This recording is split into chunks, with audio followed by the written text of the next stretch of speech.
শেখর চৌধুরীর সঙ্গে প্রথম আলাপেই আমি তার প্রতি আকৃষ্ট হয়েছিলাম।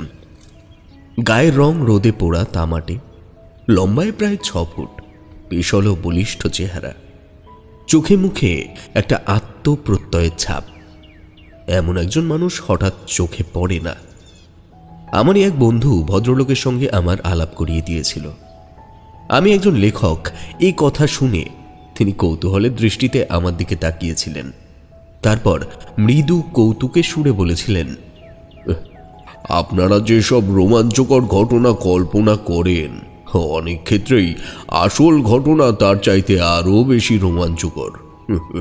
আপনাদের কল্পনার জগতের বাইরে মশাই। আমরা একটা অভিজাত রেস্তোরাঁয় বসে গল্প করছিলাম। আমাদের সামনে বড় বড় কাচের প্লেটে সাজানো রয়েছে ফ্রাইড রাইস, চিলি চিকেন আর সুইট অ্যান্ড সাওয়ার প্রন। আমার বন্ধুই আমাদের দুজনকে এখানে নেমন্তন্ন করেছিল। আমাদের দুজনের পরিচয় করিয়ে দেওয়াই ছিল তার উদ্দেশ্য। অবশ্যই আরও একটা উদ্দেশ্য ছিল, সেটা হলো শেখর চৌধুরীকে তার ব্যবসায়ের অংশীদার হতে রাজি করানো। আমার ওপর ভার পড়েছিল ভদ্রলোককে যাচাই করা। কিন্তু আগেই বলেছি, প্রথম দর্শনেই ভদ্রলোকের প্রতি আমি আকৃষ্ট হয়েছিলাম। সে কথা 100 বার। আমি 1 চামচ ফ্রাইড রাইস মুখে পুরে চিবোতে চিবোতে বললাম, truth is stranger than fiction. বিজ্ঞজন এই কথা তো বলেই গেছেন, কি বলেন? শেখর চৌধুরী আমার জবাবে বোধহয় খুশি হলেন। কাঁটা দিয়ে 1 খণ্ড চিলি চিকেন মুখে পুরে আয়েশ করে চিবুতে চিবুতে বললেন, শুনবেন তবে একটা কাহিনী, আমার জীবনে ঘটেছিল। নিশ্চয়ই। একটা নতুন কিছু শোনবার আশায় আমি উদ্গ্রীব হলাম। আমার বয়স কত মনে হয়? আচমকা প্রশ্ন করলেন শেখর চৌধুরী। তার মেদহীন চেহারার দিকে আর একবার চোখ বুলিয়ে আমি বললাম, 40-42-এর বেশি হবে বলে মনে হয় না। 50 চলছে। একসঙ্গে কয়েক টুকরো প্রন মুখে পুরলেন শেখর চৌধুরী। শরীরটা মজবুত বলে বোঝা যায় না, তবে আমি যা কাজ করতাম তাতে শক্তি আর সাহস দুটোরই দরকার ছিল। আমি জিজ্ঞাসু দৃষ্টিতে তাকালাম। তখন আমার বয়স 32। তিনি শুরু করলেন, নিজের শক্তি সম্বন্ধে বড়াই করছি না, তবে একবার একটা ষাঁড়ের 2 শিং চেপে ধরে এমনভাবে ঘুরিয়ে দিয়েছিলাম যে ষাঁড়টা মাটিতে কাত হয়ে পড়েছিল। তার আগে ওটা বেশ কিছু মানুষকে গুঁতিয়ে জখম করেছিল। আর একবার তিনি একটু হাসলেন, একটা চিতাবাঘের গলা এমনভাবে আঁকড়ে ধরেছিলুম যে শেষ পর্যন্ত সেটা দম বন্ধ হয়ে মারাই গিয়েছিল। হতভাগা আমাকে আক্রমণ করেছিল। যাক সে কথা।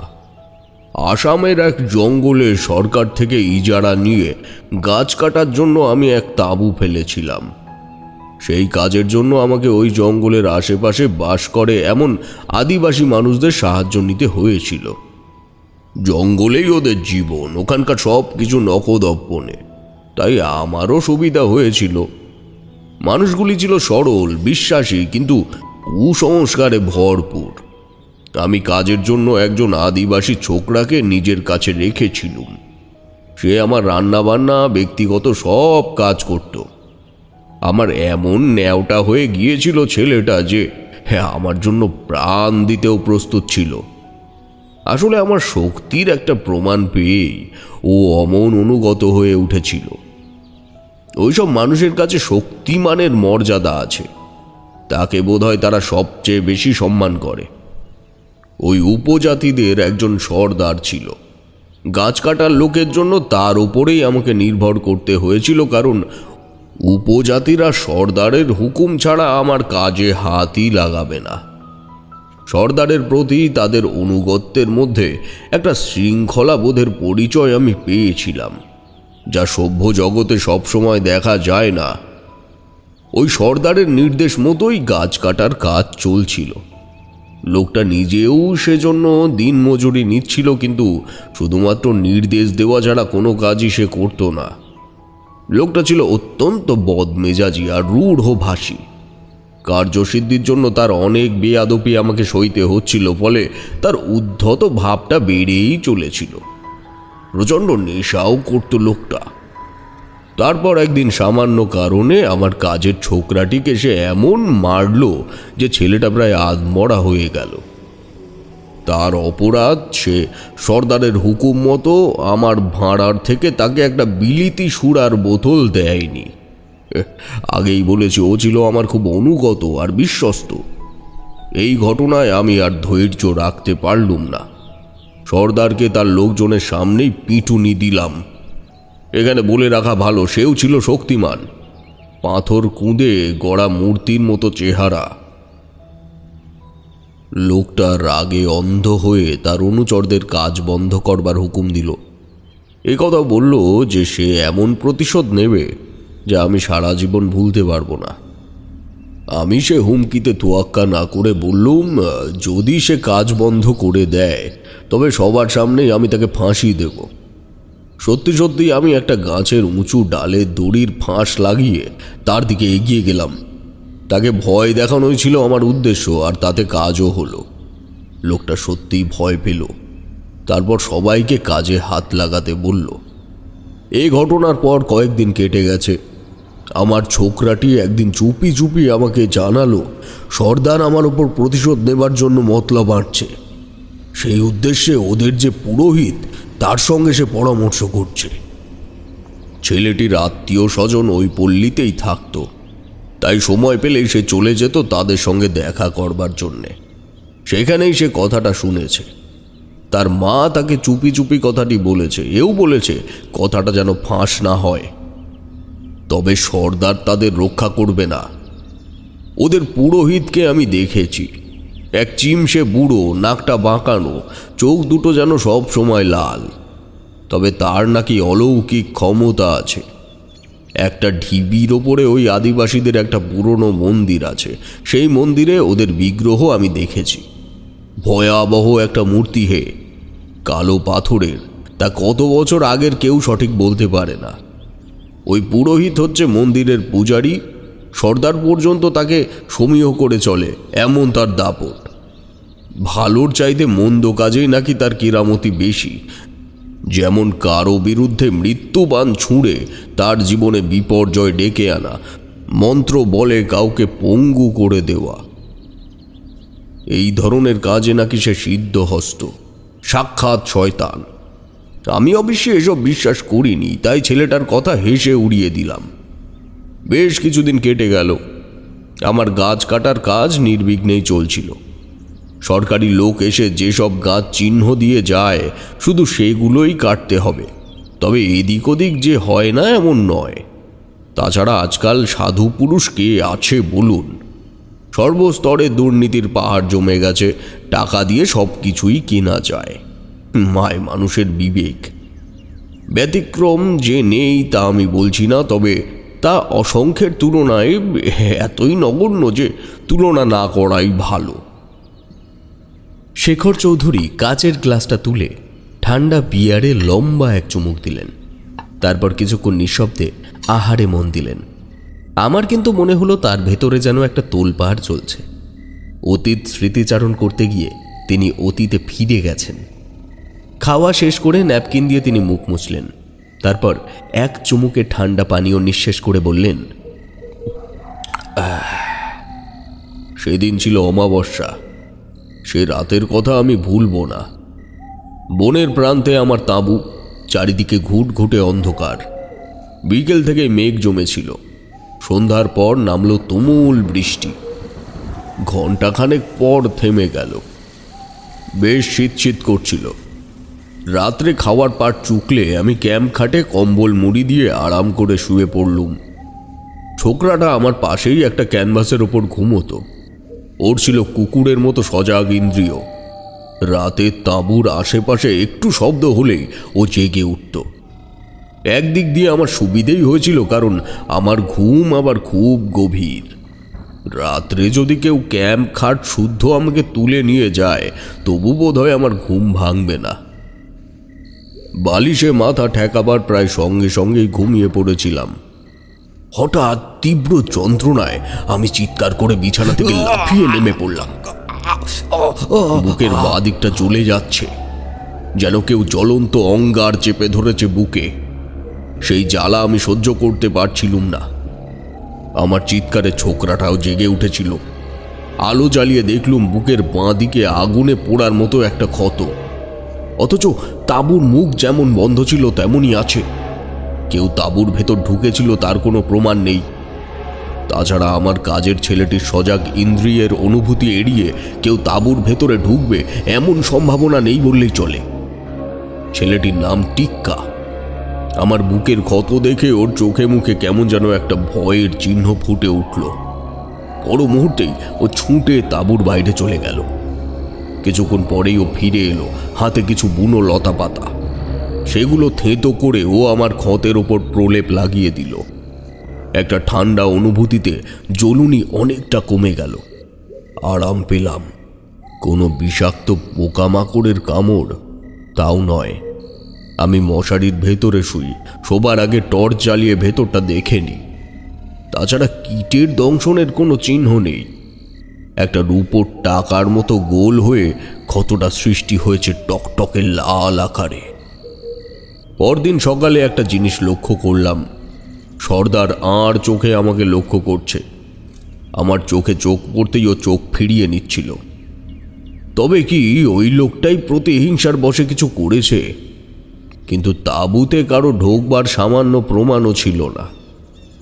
যাতায়াতের পর্দার মুখটা ভেতর থেকে যেমন আঁটো করা ছিল, ওই ঘটনার পর তার এতটুকু হেরফের আমার চোখে পড়েনি। সেদিন রাত্রে টিক্কা আমাকে একটা খবর দিল। দুপুরবেলা ও বাড়ি গিয়েছিল, সেখানেই ওর মার কাছে শুনেছে। কথাটা যেন পাঁচ কান না হয় তাও বলে দিয়েছে মা। জানাজানি হলেই ওদের ওপর নেমে আসবে চরম আঘাত। খবরটা হলো সর্দার নাকি অমাবস্যার আগের দিন পুরোহিতকে দুটো মুরগি উপহার দিয়েছিল, সেই সঙ্গে চাল ডাল আর তরি তরকারি। পুরোহিতের বাড়িতে তাদের কথাবার্তা দৈবাতই একজন শুনে ফেলেছে। সে টিক্কার বাবার জ্ঞাতি ভাই, আবার গাছ কাটার কাজে আমার কাছে দিনমজুরি খাটে। আমাকে সাবধান করে দেবার জন্য সে টিক্কার মাকে চুপি চুপি কথাটি বলেছে, যাতে টিক্কা আমাকে জানায়। পুরোহিত নাকি সর্দারকে কথা দিয়েছিল আমাকে দগ্ধে দগ্ধে মারবে। তার জন্য চাই একটা পুতুল। পুতুলটাকে মন্দিরে বিগ্রহের সামনে রেখে সে মন্ত্রের জোরে তার মধ্যে প্রাণ সঞ্চার করবে। ওটা হবে আমার দ্বিতীয় সত্তা। ওটাকে যা করা হবে তার রেশ আমাকেও স্পর্শ করবে। অমাবস্যার রাতে বিগ্রহের সামনে আগুন জ্বালিয়ে মন্ত্র পড়বে পুরোহিত। তারপর একটা লোহা সেই আগুনে গরম করে সর্দারকে আদেশ করবে পুতুলের গায়ে ছেঁকা দিতে। তাতে আমার শরীরের সেই জায়গাও দগ্ধ হবে। এভাবে প্রতি অমাবস্যায় আমার শরীরের নানা অংশ পুড়িয়ে শেষে গরম লোহা আমার চোখে চেপে ধরে আমাকে অন্ধ করে ফেলা হবে। আমার অজান্তেই আমি শিউরে উঠেছিলাম। তা লক্ষ্য করে শেখর চৌধুরী মৃদু হাসলেন, বললেন, কেমন বুঝছেন? তারপর নতুন একটা বিয়ারের বোতল খুলে গ্লাস কানায় কানায় ভরলেন। গোটা 2 আইস কিউব গ্লাসে ফেলে ফেনিল ও সোনালি সেই পানীয় তৃপ্তির সঙ্গে পান করলেন। আমাদের খাওয়াও শেষ হয়ে গিয়েছিল। আমি ঘোর আপত্তি করা সত্ত্বেও বন্ধু আর এক প্রস্ত খাবার অর্ডার দিল। পুরোহিতের অলৌকিক ক্ষমতার কথা আমি আগেই শুনেছিলাম, কিন্তু জঙ্গলি মানুষের অন্ধ বিশ্বাস আর কুসংস্কার মনে করে তাতে কান দেইনি। এবারও তা উড়িয়ে দিলাম। আমি শহুরে শিক্ষিত মানুষ, এসব বুজরুকিতে বিশ্বাস করা আমার সাজে না। টিক্কা কিন্তু ক্ষুণ্ণ হলো। ওর মনোভাবেই তা বুঝতে পারলাম। আমি যে ওর কথার গুরুত্ব দিলাম না সেটা ওর পছন্দ হলো না। ও আমাকে অনেক করে বোঝাবার চেষ্টা করলো। ওই পুরোহিতের অলৌকিক ক্ষমতা সম্বন্ধে কয়েকটা রোমহর্ষক ঘটনাও বলল, কিন্তু আমি বিচলিত হলাম না। আমি অবশ্যই শহরে গিয়ে ডাক্তারের কাছে আমার ক্ষতটা দেখিয়েছিলাম। ডাক্তারবাবু ওটাকে কোনো বিষাক্ত কীটের দংশন বলেই সন্দেহ করেছিলেন। তিনি আমাকে ইঞ্জেকশন দিয়েছিলেন, গায়ে লাগাবার জন্য মলমও দিয়েছিলেন একটা। কিন্তু টিক্কার সেই বুনো পাতার প্রলেপ যে আমাকে তাৎক্ষণিক আরাম দিয়েছিল সেটা আমি অস্বীকার করব না। এই আদিবাসীরা বুনো লতা পাতার এমন সব ওষুধ জানে যা আমাদের চিকিৎসা শাস্ত্রে এখনো অজ্ঞাত। দিন কাটতে লাগলো, আমিও ঘটনা প্রায় ভুলে গিয়েছিলাম। দিন 5 পরে টিক্কার মধ্যে আমি একটা অস্থিরতা লক্ষ্য করলাম। কি ব্যাপার জিজ্ঞেস করায় ও প্রথমে মুখ খুলতে চাইল না, কিন্তু আমি ধমক দেওয়ায় শেষ পর্যন্ত বলল যে সর্দার পুরোহিতকে 2টো মুরগি আর একটা ছাগল ছানা উপহার দিয়েছে। তখনই আমার মনে পড়ল কয়েকদিন পরেই অমাবস্যা। টিক্কা আমার কথা ভেবেই অস্থির হয়ে পড়েছে, এটা বুঝতে আমার কষ্ট হলো না। আমি ওকে আশ্বাস দিয়ে বললাম, পুরোহিত আমার কোনো ক্ষতি করতে পারবে না। আগেরবার যেটা ঘটেছিল সেটা একটা কাকতালীয় ঘটনা, তার সঙ্গে পুরোহিতের অলৌকিক ক্ষমতার কোনো যোগাযোগ নেই। টিক্কার মুখ দেখে মনে হলো না যে সে আশ্বস্ত হয়েছে। যা হোক, আরও কয়েকটা দিন কেটে গেল। সেদিন যে অমাবস্যা আমার খেয়ালই ছিল না। যথারীতি সারাদিন খাটুনির পর রাত্রে খাওয়া দাওয়া সেরে আমি শুয়ে পড়লাম। টিক্কা তখন একটা আলোর সামনে বসে কিছু বুনো গাছগাছড়ার পাতা দিয়ে থেঁতো করছিল। আমি ভাবলাম বোধহয় ওর শরীরে কোনো ঘা হয়েছে। ঘুমিয়ে পড়েছিলাম, গাঢ় ঘুম। কিন্তু সেই ঘুমের মধ্যেই প্রচণ্ড জ্বলুনিতে আমি চিৎকার করে উঠলাম। মশারি তুলে লাফিয়ে পড়লাম মাটিতে। বুকের ডান দিকটা জ্বলে যাচ্ছে, মনে হচ্ছে কেউ জ্বলন্ত কিছু আমার বুকে চেপে ধরেছে, ঠিক আগের দিনের মতো। অসহ্য যন্ত্রণায় আমি এক টানে গায়ের জামাটা ছিঁড়ে ফেললাম। বুকের ডান দিকে রূপোর টাকার মতো একটা লাল দগদগে পোড়ার চিহ্ন। টিক্কা যেন প্রস্তুতি ছিল, এক খাবলা থিতানো পাতা আমার ক্ষতের উপরে চেপে ধরল। টস টস করে গড়িয়ে পড়তে লাগলো পাতার রস। একটা ঠান্ডা অনুভূতিতে অনেকটা আরাম পেলাম। পরে শুনেছিলাম টিক্কা নাকি ঘুমোয়নি। এমন একটা কিছু ঘটবে এই আশঙ্কায় আগে থেকেই বুনো পাতার প্রলেপ বানিয়ে তৈরি হয়ে বসেছিল। গতবার ডাক্তার সংক্রামক না হবার জন্য যে বড়ি আমাকে খেতে দিয়েছিলেন তার কয়েকটা তখনও পড়েছিল। আমি সেই বড়িও খেলাম। সাহেব যদি আমার কথা বিশ্বাস করতেন, সর্দারকে শাস্তি দিতেন, তবে আজ সাহেবকে এই কষ্ট পেতে হতো না। টিক্কা অনেকটা অনুযোগের কণ্ঠেই বলল। এবার কিন্তু আমার মানসিক দৃঢ়তায় চিড় ধরল। তবে কি পুরোহিতের সত্যিই অলৌকিক ক্ষমতা আছে? একটা পুতুলের মধ্যে প্রাণ সঞ্চার করে তার জ্বালা যন্ত্রণা আমার মধ্যে চালান করার ক্ষমতা সে রাখে? যদি সত্যিই সে অমন ক্ষমতার অধিকারী হয় তবে আমার নিস্তার নেই, আমাকে দগ্ধে দগ্ধে পুড়িয়ে মারবে। কিভাবে এই মহা সংকট থেকে উদ্ধার পেতে পারি? ওই পুতুলটা আমি যদি কেড়ে নিই তবে নতুন একটা পুতুল ওরা জোগাড় করবে। আমি যদি এখান থেকে পালিয়ে যাই তবু কি নিস্তার পাবো? যেখানেই আমি থাকি না কেন পুরোহিতের অলৌকিক ক্ষমতা ওই পুতুলের মধ্যে দিয়ে আমাকে ধাওয়া করবেই। সর্দারকে কবজা করলেও পুরোহিতকে আমি বাধ্য করতে পারবো না। আমার একমাত্র উপায় হচ্ছে পুতুলটা হস্তগত করা এবং সেই সঙ্গে পুরোহিত যাতে তার অলৌকিক ক্ষমতা প্রয়োগ করতে না পারে তার জন্য ব্যবস্থা নেওয়া। কিন্তু তা কি করে সম্ভব? একমাত্র পথ হচ্ছে পুরোহিতকে এই পৃথিবী থেকে সরিয়ে দেওয়া। আমি সভ্য শিক্ষিত মানুষ, কিন্তু নিজের প্রাণের তাগিদে ওই মুহূর্তে ওই চিন্তাটাই আমার কাছে বড় হয়ে দেখা দিল। প্রত্যেক অমাবস্যার রাত্রে যদি এমন ঘটনা ঘটতে থাকে তবে আমি তো মরবই, আর যতদিন না মরি তিলে তিলে যন্ত্রণা ভোগ করতে হবে আমাকে। দু চোখে আগুন ছ্যাঁকার কথা মনে করে আমি শিউরে উঠলাম। টিক্কাকে আমি কিছু খুলে বললাম না, শুধু বললাম একদিন আমাকে ওদের মন্দিরে নিয়ে যেতে হবে। ও সানন্দে সায় দিল। সারা রাত আর ঘুম হলো না। পরদিন সকালে অসুস্থ শরীর নিয়েও আমি কাজে বেরোলাম। আমার চোখে মুখে নিশ্চয়ই কালো ছাপ পড়েছিল। সর্দার আমাকে লক্ষ্য করছিল। আমার চেহারা দেখে তার চোখে মুখে যে একটা পৈশাচিক উল্লাসের চিহ্ন ফুটে উঠল তা আমার দৃষ্টি এড়ালো না। রাগে আমার গা জ্বলে যাচ্ছিল, কিন্তু ঠোঁট কামড়ানো ছাড়া আর কোনো উপায় ছিল না আমার। এবার আমি সাবধান হলাম। প্রতিটি দিনের হিসেব রাখতে লাগলাম। এর মধ্যে যে টিলার ওপর আদিবাসীদের মন্দির, সে জায়গাটাও ঘুরে এলাম। এমন একটা জায়গা আমি খুঁজছিলাম যেখান থেকে পুরোহিতের অলৌকিক কাণ্ড কারখানা সবই আমি দেখতে পাবো, অথচ ওদের নজরে পড়ব না। প্রয়োজনে আমি ওদের ওপর ঝাঁপিয়ে পড়ব, তাই জায়গাটা দূর হলেও চলবে না। টিক্কাও আমার সঙ্গে থাকবে, কারণ ওর মতো বিশ্বস্ত অনুচর আর পাবো না। তাছাড়া কে জানে, হয়তো চরম মুহূর্তে ওই ছেলেটাই আমার প্রধান সহায় হয়ে দাঁড়াবে। ক্রমে আর এক অমাবস্যা এসে গেল। এই 1 মাসে আমার শরীর স্বাস্থ্য আগের মতো সতেজ হয়ে উঠেছে। আমি নিজেও যত্ন নিয়েছি শরীরের, মনে মনে প্রস্তুত করেছি নিজেকে। অমাবস্যার রাত এলো। সকাল থেকে টিক্কা সপ্রশ্ন দৃষ্টিতে আমার দিকে তাকাচ্ছিল। ও বোধহয় বুঝতে পারছিল আমি কিছু করতে যাচ্ছি, কিন্তু ভরসা করে জিজ্ঞেস করতে পারছিল না কি আমার উদ্দেশ্য। সন্ধ্যাবেলা আমরা তাড়াতাড়ি খাওয়া সারলাম।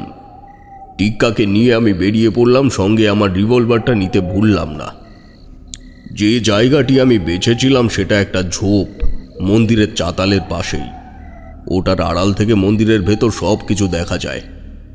ক্রমে রাত গভীর হলো। একসময় দূরে আলো দেখতে পেলাম, মশালের আলো। কিছুক্ষণ পরে সর্দারের সঙ্গে পুরোহিত এসে হাজির হলো ওখানে। মন্দিরের সামনে মশালটা রাখলো সর্দার। মশালের আগুনে জায়গাটা আলোকিত হয়ে উঠল। পুরোহিতকে ভয়ঙ্কর দেখাচ্ছিল। শীর্ণ চেহারা, বয়সের ভারে ঝুঁকে পড়েছে। 2 চোখ কোটর থেকে যেন জল জল করছে। মুখে রং বেরঙের উল্কি, কৌপিনের মতো কিছু একটা পড়েছে। সারা শরীরেও উল্কি। মন্দিরের পাশে একটি বোর্ডে লেখা, মাধবপুরের আদিবাসী মন্দির।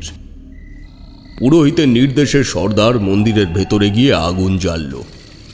ঝোপের আড়াল থেকে বিগ্রহকে স্পষ্ট দেখতে পাচ্ছিলাম।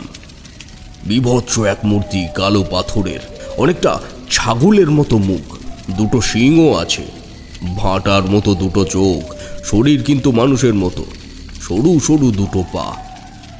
পুরোহিত মন্দিরের ভেতরে গিয়ে ষষ্ঠাঙ্গে প্রণাম করলো, তারপর পূজা শুরু করলো। এক সময় পূজা শেষ করে সে বাইরের চত্বরে এসে দাঁড়ালো। সর্দার প্রস্তুত হয়েই ছিলেন। একটা কালো মুরগি পুরোহিতের হাতে ধরিয়ে দিল। পুরোহিত এক মোচড়ে ওটার ঘাড় মোটকে দাঁতের কামড়ে গলাটা শরীর থেকে বিচ্ছিন্ন করে ফেলল। আমার মতো সাহসী মানুষও শিউরে উঠলাম। মুরগির গলা থেকে নেমে আসা কাঁচা টাটকা রক্ত পান করল পুরোহিত। তার কষ বেয়ে গড়িয়ে পড়ছিল লাল রক্তের ধারা। তখন তাকে রাক্ষসের মতোই দেখাচ্ছিল।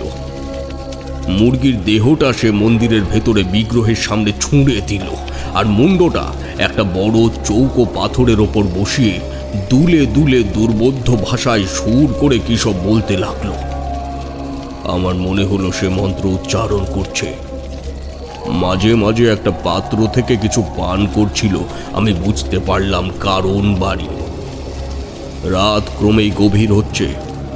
টিক্কার দিকে তাকিয়ে দেখলাম ভয়ে ওর মুখ শুকিয়ে আমসি। আরো কিছুক্ষণ এভাবে কেটে গেল। তারপর পুরোহিত তার ঝোলা থেকে বের করলো একটি মাটির পুতুল। আমার সমস্ত শরীরে যেন বিদ্যুৎ খেলে গেল। টিক্কার মুখ দিয়ে অস্ফুট শব্দ বেরোতেই আমি ওর মুখ চেপে ধরলাম। পুরোহিত পুতুলটা ওই পাথরের ওপর মুরগির মুন্ডটার পাশে রাখলো। আবার শুরু করলো মন্ত্র পড়া, সেই সঙ্গে উদ্দাম নৃত্য। ওই বুড়ো হাড়ে ভেলকি দেখাতে পারে তা নিজের চোখে না দেখলে আমি বিশ্বাস করতাম না। তারপর এক সময় মন্ত্রপাঠ শেষ হলো। ঝোলা থেকে এবার সে বের করলো একটা লৌহ শলাকা। সেটা মশালের আগুনে গরম করতে করতে আবার সে বলতে লাগলো মন্ত্র। আমি ততক্ষণে উঠে দাঁড়িয়েছি, রিভলভারটাও বাগিয়ে ধরেছি। বলে রাখা ভালো, আমার হাতের নিশানা ছিল অব্যর্থ। এখনো বলে বলে লক্ষ্যভেদ করতে পারি। আমি স্পষ্ট দেখতে পাচ্ছিলাম লোহাটা লাল গনগনে হয়ে উঠেছে। সর্দার পুরোহিতের পাশে দাঁড়িয়েছিল। এবার লোহাটা সর্দারের হাতে দিল পুরোহিত। এক পা করে পুতুলটার দিকে এগোচ্ছিল সর্দার, ডান হাতটা বাড়িয়ে ধরেছে।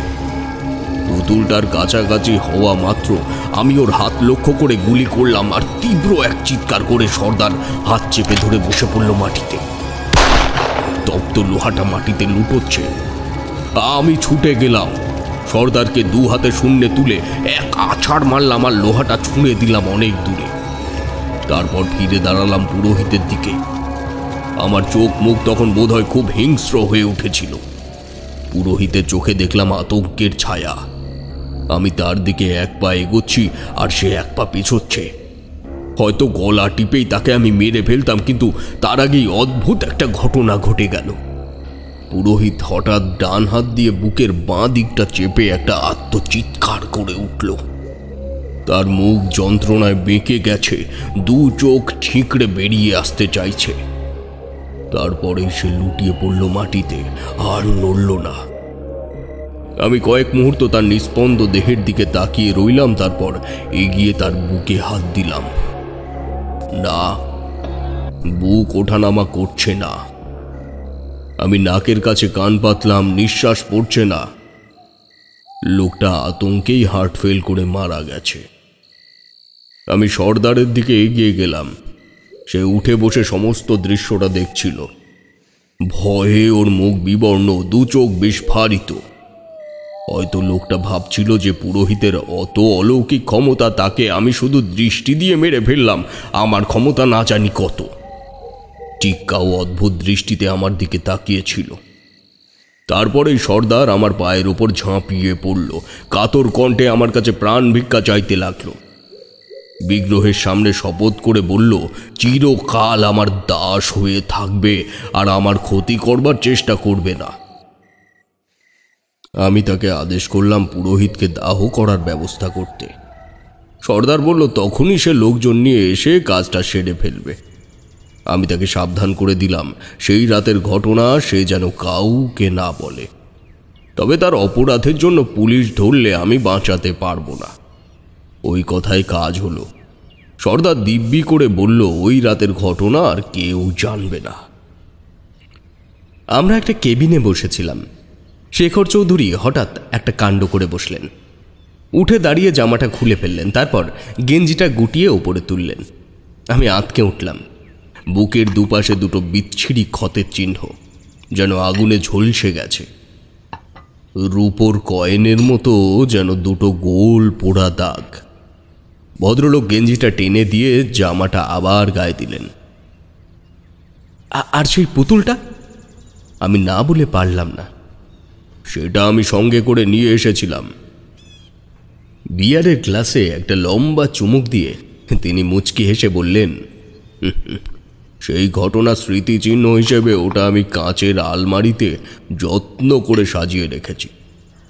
তবে আপনিও তো একজন লেখক, লেখালেখির পেশার কারণে আপনাকে বিভিন্ন রকম অভিজ্ঞতার নিশ্চয়ই সম্মুখীন করতে হয়েছে। বলুন না, এমন কোনো ঘটনা যদি আপনার সঙ্গে ঘটে থাকে।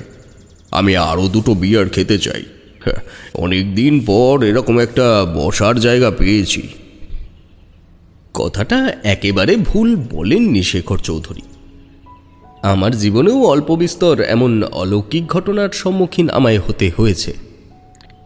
শেখর চৌধুরীর মুখের কাহিনীটি শুনতে শুনতে আমার মনেও একটি কাহিনী ঘোরাফেরা করছিল। শেখর চৌধুরী টেবিলে আরও দুটি বিয়ারের বোতল আমদানি করাতে আমিও শুরু করলাম আমার জীবনে ঘটে যাওয়া অভিজ্ঞতাটি বলতে। একালের লেখকদের এই এক ঝামেলা। পুজো সংখ্যা পত্রপত্রিকা বেরিয়ে যাওয়ার পর থেকেই সম্পাদক মশাইদের তাগিদ শুরু হয়ে যায়, পরের বছর পুজো সংখ্যার জন্য জানুয়ারির মধ্যেই লেখা চাই। সেবার জানুয়ারি পেরিয়ে মার্চ মাস এসে গেল, কিন্তু আমার কলম যেন অনির্দিষ্টকালের জন্য ধর্মঘট করে বসলে। আসলে মগজ একেবারে খালি, লেখা বেরোতে চায় না। প্রায় হাল ছেড়েই দিয়েছিলুম, কিন্তু গোদের ওপর বিস্ফোরা। মার্চের মাঝামাঝি হঠাৎ আমার এক বন্ধু সন্দীপ এসে সল্লসে বলল, কেল্লা মার দিয়া। বললুম, কি ব্যাপার? তোকে আমি বলেছিলাম না আগামী পুজোয় একটা পত্রিকা বের করব। টাকার জোগাড় হয়ে গেছে, এবার আর আমাকে রাখে কে? পত্রিকার নামও ঠিক করে ফেলেছি, বুঝলি। সন্দীপ কবে পত্রিকা বের করবে বলেছিল মনে পড়ল না। বললুম, ভালো, খুব ভালো খবর। পত্রিকার নাম কি ঠিক করলি? সন্দীপ একগাল হেসে বলল, ভূত ভুতুম। অবাক হয়ে বললুম, ভূত ভুতুম? তার মানে ভূতের গল্পের পত্রিকা করবি নাকি? আরে হ্যাঁ, তবে শুধু গল্প নয়, প্রবন্ধ থাকবে, পদ্য থাকবে, উপন্যাস থাকবে।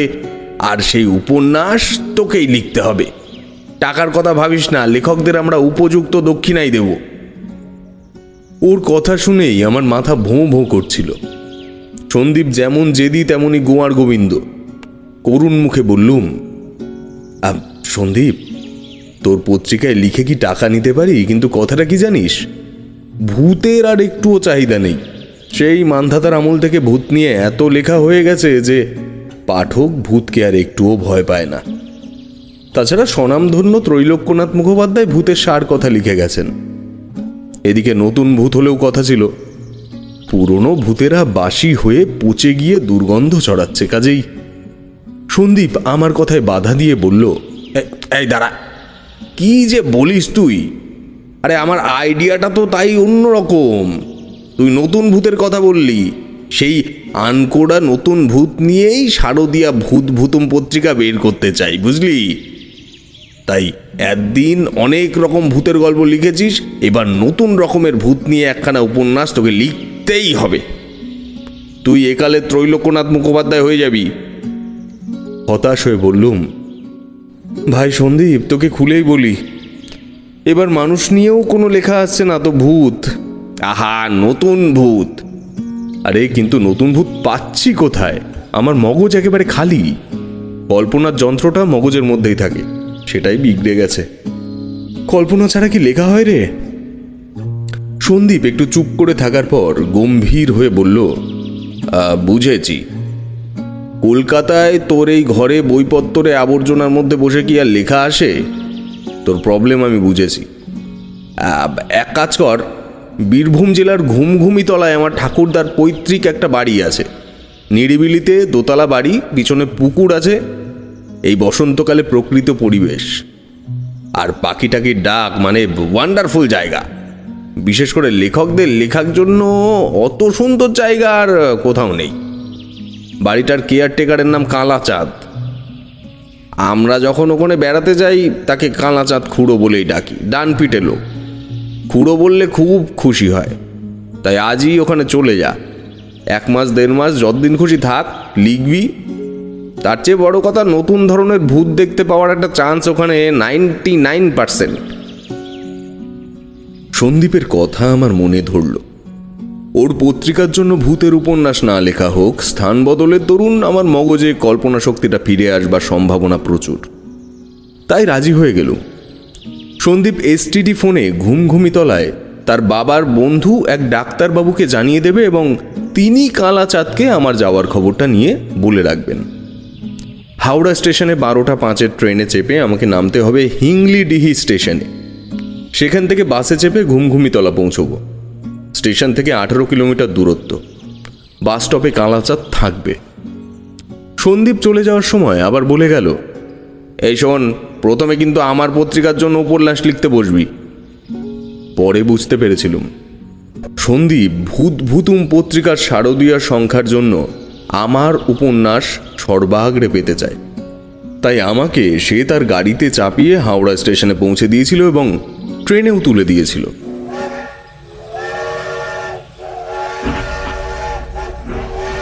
যে ট্রেনের হিংলিডিহিতে 3:30 নাগাদ পৌঁছানোর কথা, সেই ট্রেন গদাই লস্করি চালে চলতে চলতে পৌঁছল 4:15-তে। বেরিয়ে গিয়ে বাসস্ট্যান্ডে ঘুমঘুমিতলার বাস খোঁজ করলুম। সেখানে প্রচণ্ড ভিড়। কয়েকটা বাস দাঁড়িয়ে আছে এবং সবগুলোই ভিড়ে ততক্ষণে ঠাসা হয়ে গেছে। আরও লোক গিয়ে বাঁদুর ঝোলা হয়ে ঝুলছে। অবস্থা দেখে দমে গেলুম। ঘুমঘুমিতলার বাসের খোঁজ যার কাছে নিচ্ছি, সেই বলছে, ও পাশে দেখুন। আমার কাঁধে প্রকাণ্ড ব্যাগ আর হাতে ব্রিফকেস।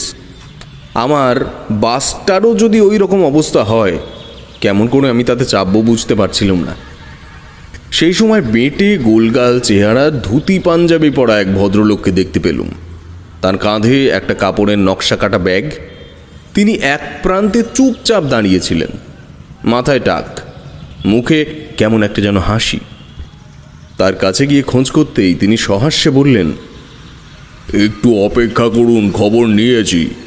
যন্তর বিগড়ে জয় মা তারা এখন মানুবাবুর গ্যারেজে আছে। মিস্ত্রিরা হাত লাগিয়েছে, বুঝলেন না? একটা ট্রিপ ফেল করলে মালিকের এফবি লস। বললুম, বাসটার নাম জয়মাতারা?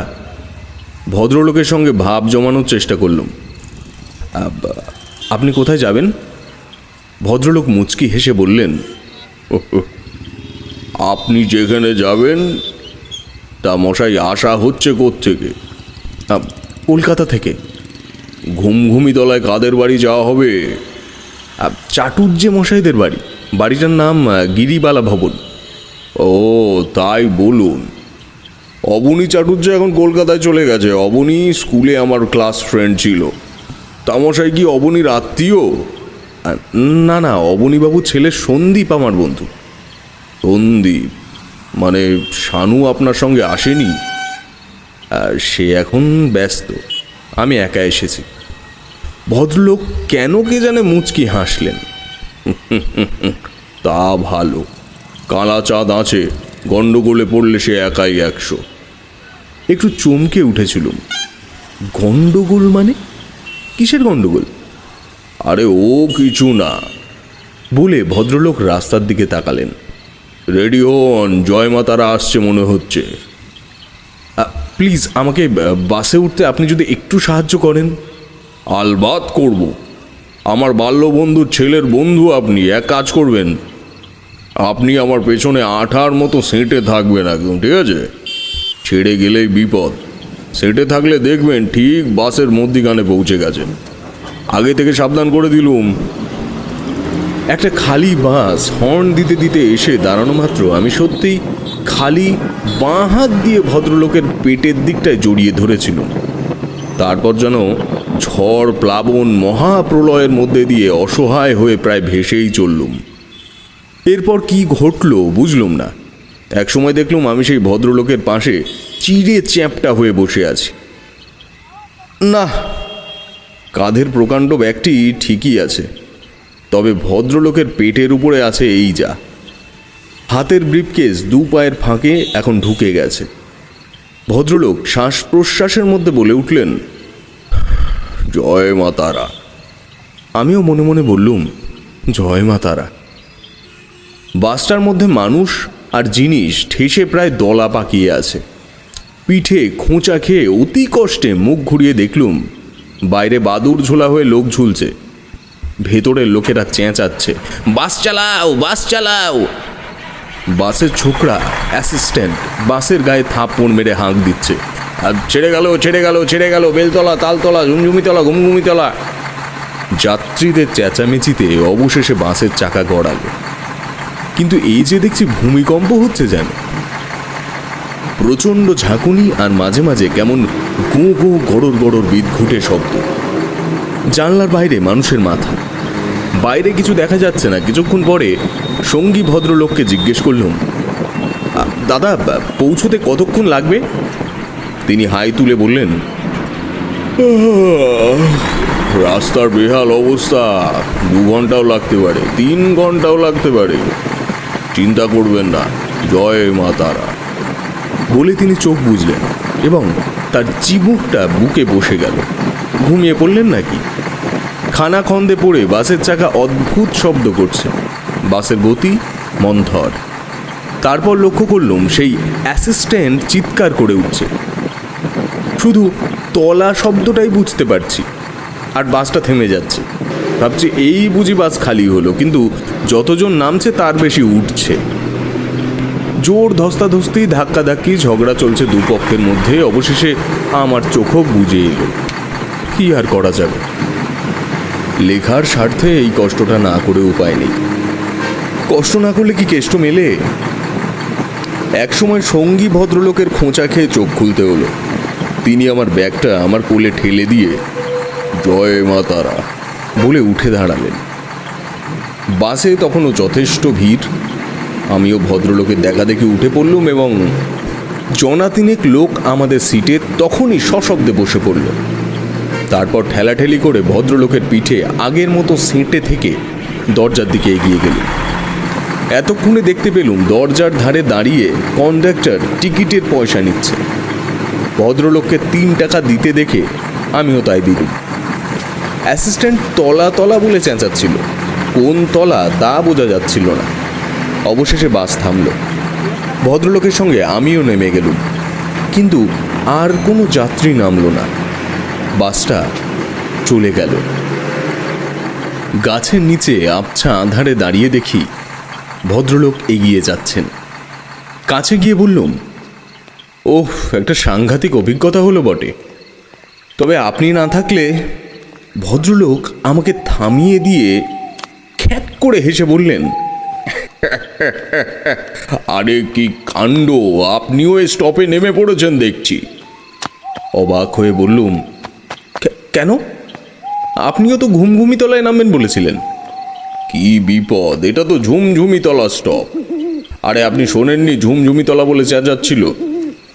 সে কি, এটা ঝুমঝুমিতলা? হ্যাঁ মশাই, এই অক্রাগন্ডার বাজারে খামোখা বাড়তি 50 পয়সা খরচ করতে যাব কেন? ঘুমঘুমিতলায় স্টপ থেকে মাত্র 1.5 কিলোমিটার। জ্যোৎস্নায় একটু পথ হাঁটতে হাঁটতে পদ্য রচনা করব। আমি একজন কবি, বুঝলেন তো। এই কোন পাগলের পাল্লায় পড়লুম, কিন্তু যা হওয়ার হয়ে গেছে। তাই বললুম, হ্যাঁ, 1.5 কিলোমিটার জ্যোৎস্নায় হাঁটতে হাঁটতে কল্পনা শক্তি জাগারই কথা। তা আপনি কবি? বলতে পারেন বই কি। স্কুলের ম্যাগাজিনে পদ্য ছাপা হতো, এখন মফস্বল শহরের পত্রিকাতেও ছাপা হয়।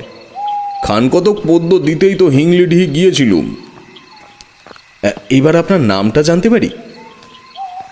আমার নাম তারাচরণ যশ। আপনার বন্ধু শানু আমার পদ্য শুনে বলেছিল, যদি কখনো পত্রিকা করি আপনার পদ্য সবার আগে ছাপবো যশ কাকা। 1.5 কিলোমিটার পথ হাঁটতে হাঁটতে কথা বলা এই ক্লান্তি থেকে বাঁচবার একমাত্র উপায়। তাই বললুম, আমিও তাহলে আপনাকে যশ কাকা বলবো। বলুন, ইচ্ছে যখন হয়েছে তখন বলুন। আচ্ছা যশ কাকা, শানুদের বাড়িতে কি গন্ডগোলের কথা বলছিলেন? এখন এই নিরিবিলি রাস্তায় রাত্রিকালে ওসব কথা না বলা উচিত। ভূত প্রেতের গন্ডগোল নয় তো?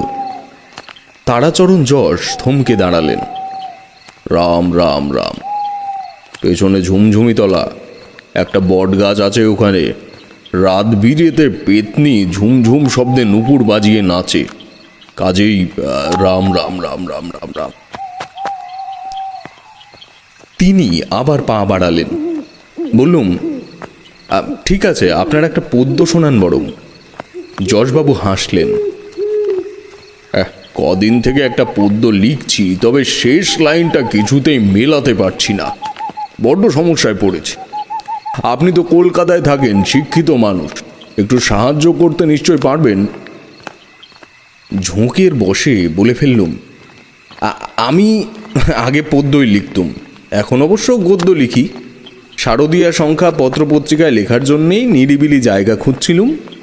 সন্দীপদের গ্রামের বাড়ির কথা বলল, তাই চলে এলুম। যশবাবু যেন লাফিয়ে উঠলেন। বলেন কি, মশাইয়ের নাম? নামটা বানিয়ে বলতে হলো। আমার নাম কল্লোল গুপ্ত। বাহ, অপূর্ব নাম। শুনেছি মনে হচ্ছে। হ্যাঁ হ্যাঁ, আপনার লেখাও পড়েছি মনে হচ্ছে কোথাও। আপনি আমায় আপনি না বললে তুমি বললে খুশি হব যশ কাকা।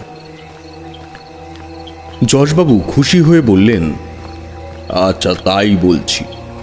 তা তুমি যখন পদ্য লিখতে এক সময়, তখন তুমি আমার অসমাপ্ত পদ্যটার একটা হিল্লে করতে পারবে। তাহলে বলি পদ্যটা?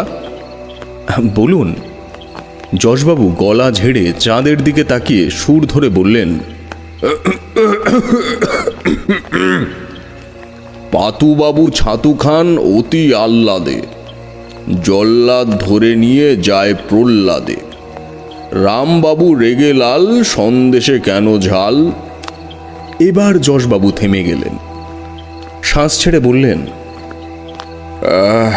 শেষ লাইনটা মেলাতে হবে প্রথম লাইনের সঙ্গে, কিন্তু আহ্লাদে প্রহ্লাদের সঙ্গে মিলবে এমন কোনো শব্দই খুঁজে পাচ্ছি না। একটু ভেবে নিয়ে বললুম, পাতুবাবু ছাতু খান অতি আহ্লাদে, জল্লাদ ধরে নিয়ে যায় প্রহ্লাদে, রামবাবু রেগে লাল, সন্দেশ কেন ঝাল, ঝাল মেপে দেখি ওরে দাড়ি পাল্লাদে। যশবাবু এবার সত্যি লাফিয়ে উঠলেন, আরে বাহ, ঝাল মেপে দেখি ওরে দাড়ি পাল্লাদে, অপূর্ব, ঝাল মেপে দেখি ওরে দাড়ি পাল্লাদে। দাঁড়ান মুখস্থ করি, ঝাল মেপে দেখি ওরে দাড়ি পাল্লাদে। এক্ষুনি বাড়ি গিয়ে লিখতে হবে, নইলে ভুলে যাব।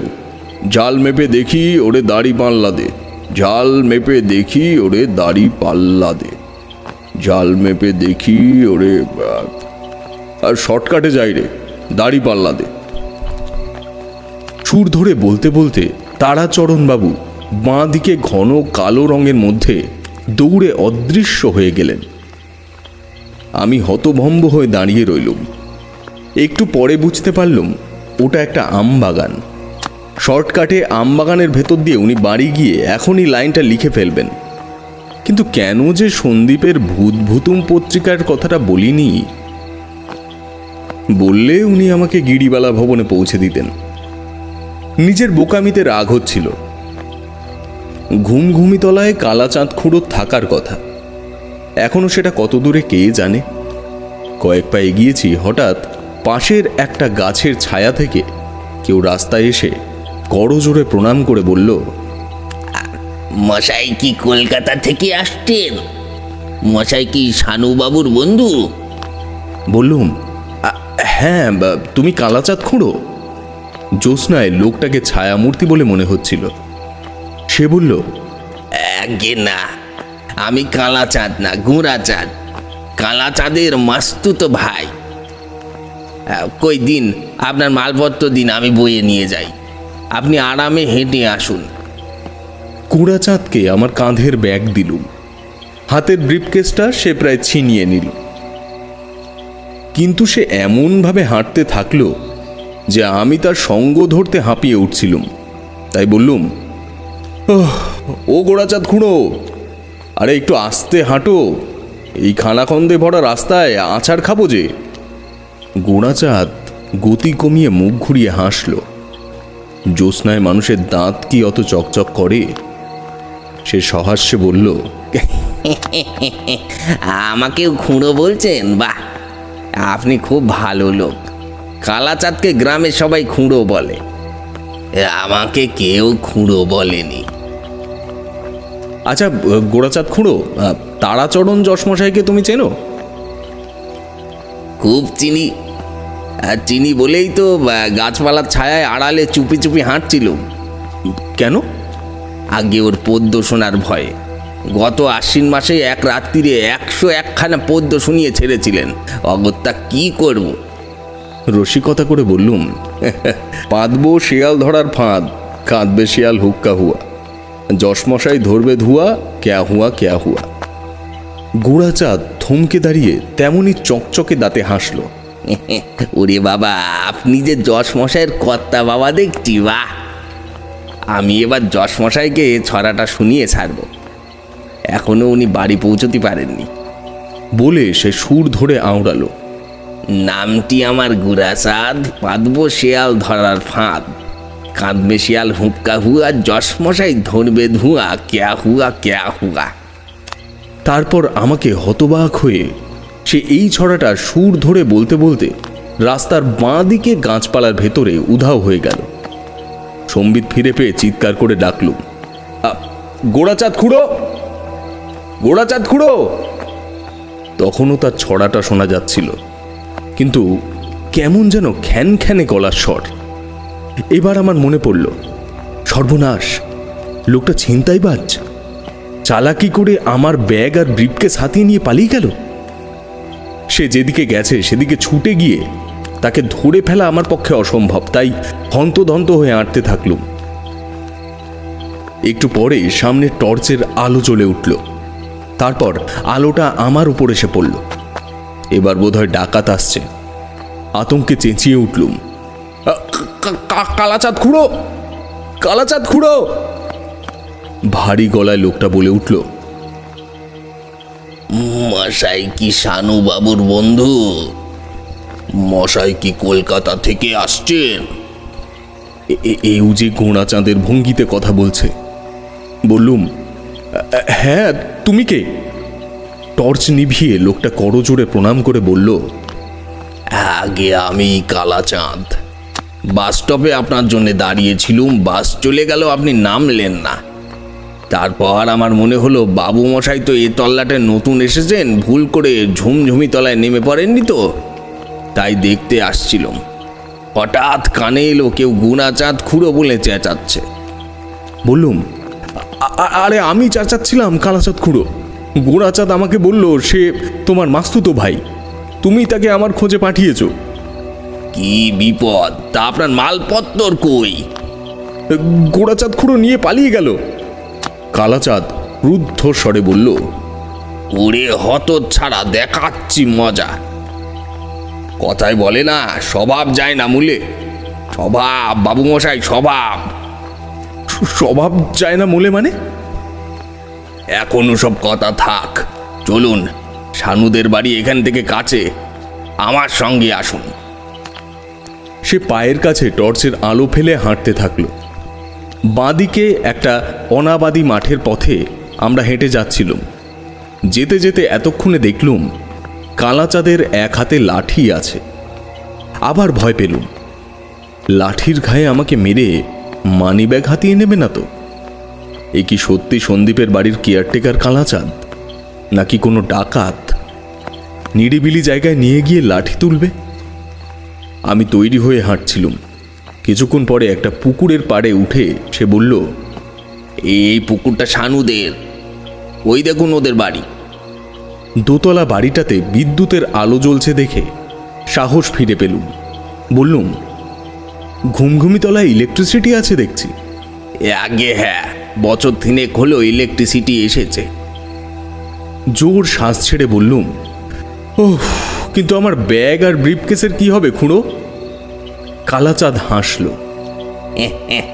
আগে ও নিয়ে ভাববেন না, গোড়াচাঁদ আমাকে খুব ভয় করে। বলে সে চেঁচিয়ে উঠল, এই হতচ্ছাড়া, বাবু মশাইয়ের মালপত্র দোতলার ঘরে রেখে তবে যে চুলোয় যাবি যা, নইলে এক্ষুনি মনো ওঝাকে ডেকে আনবো।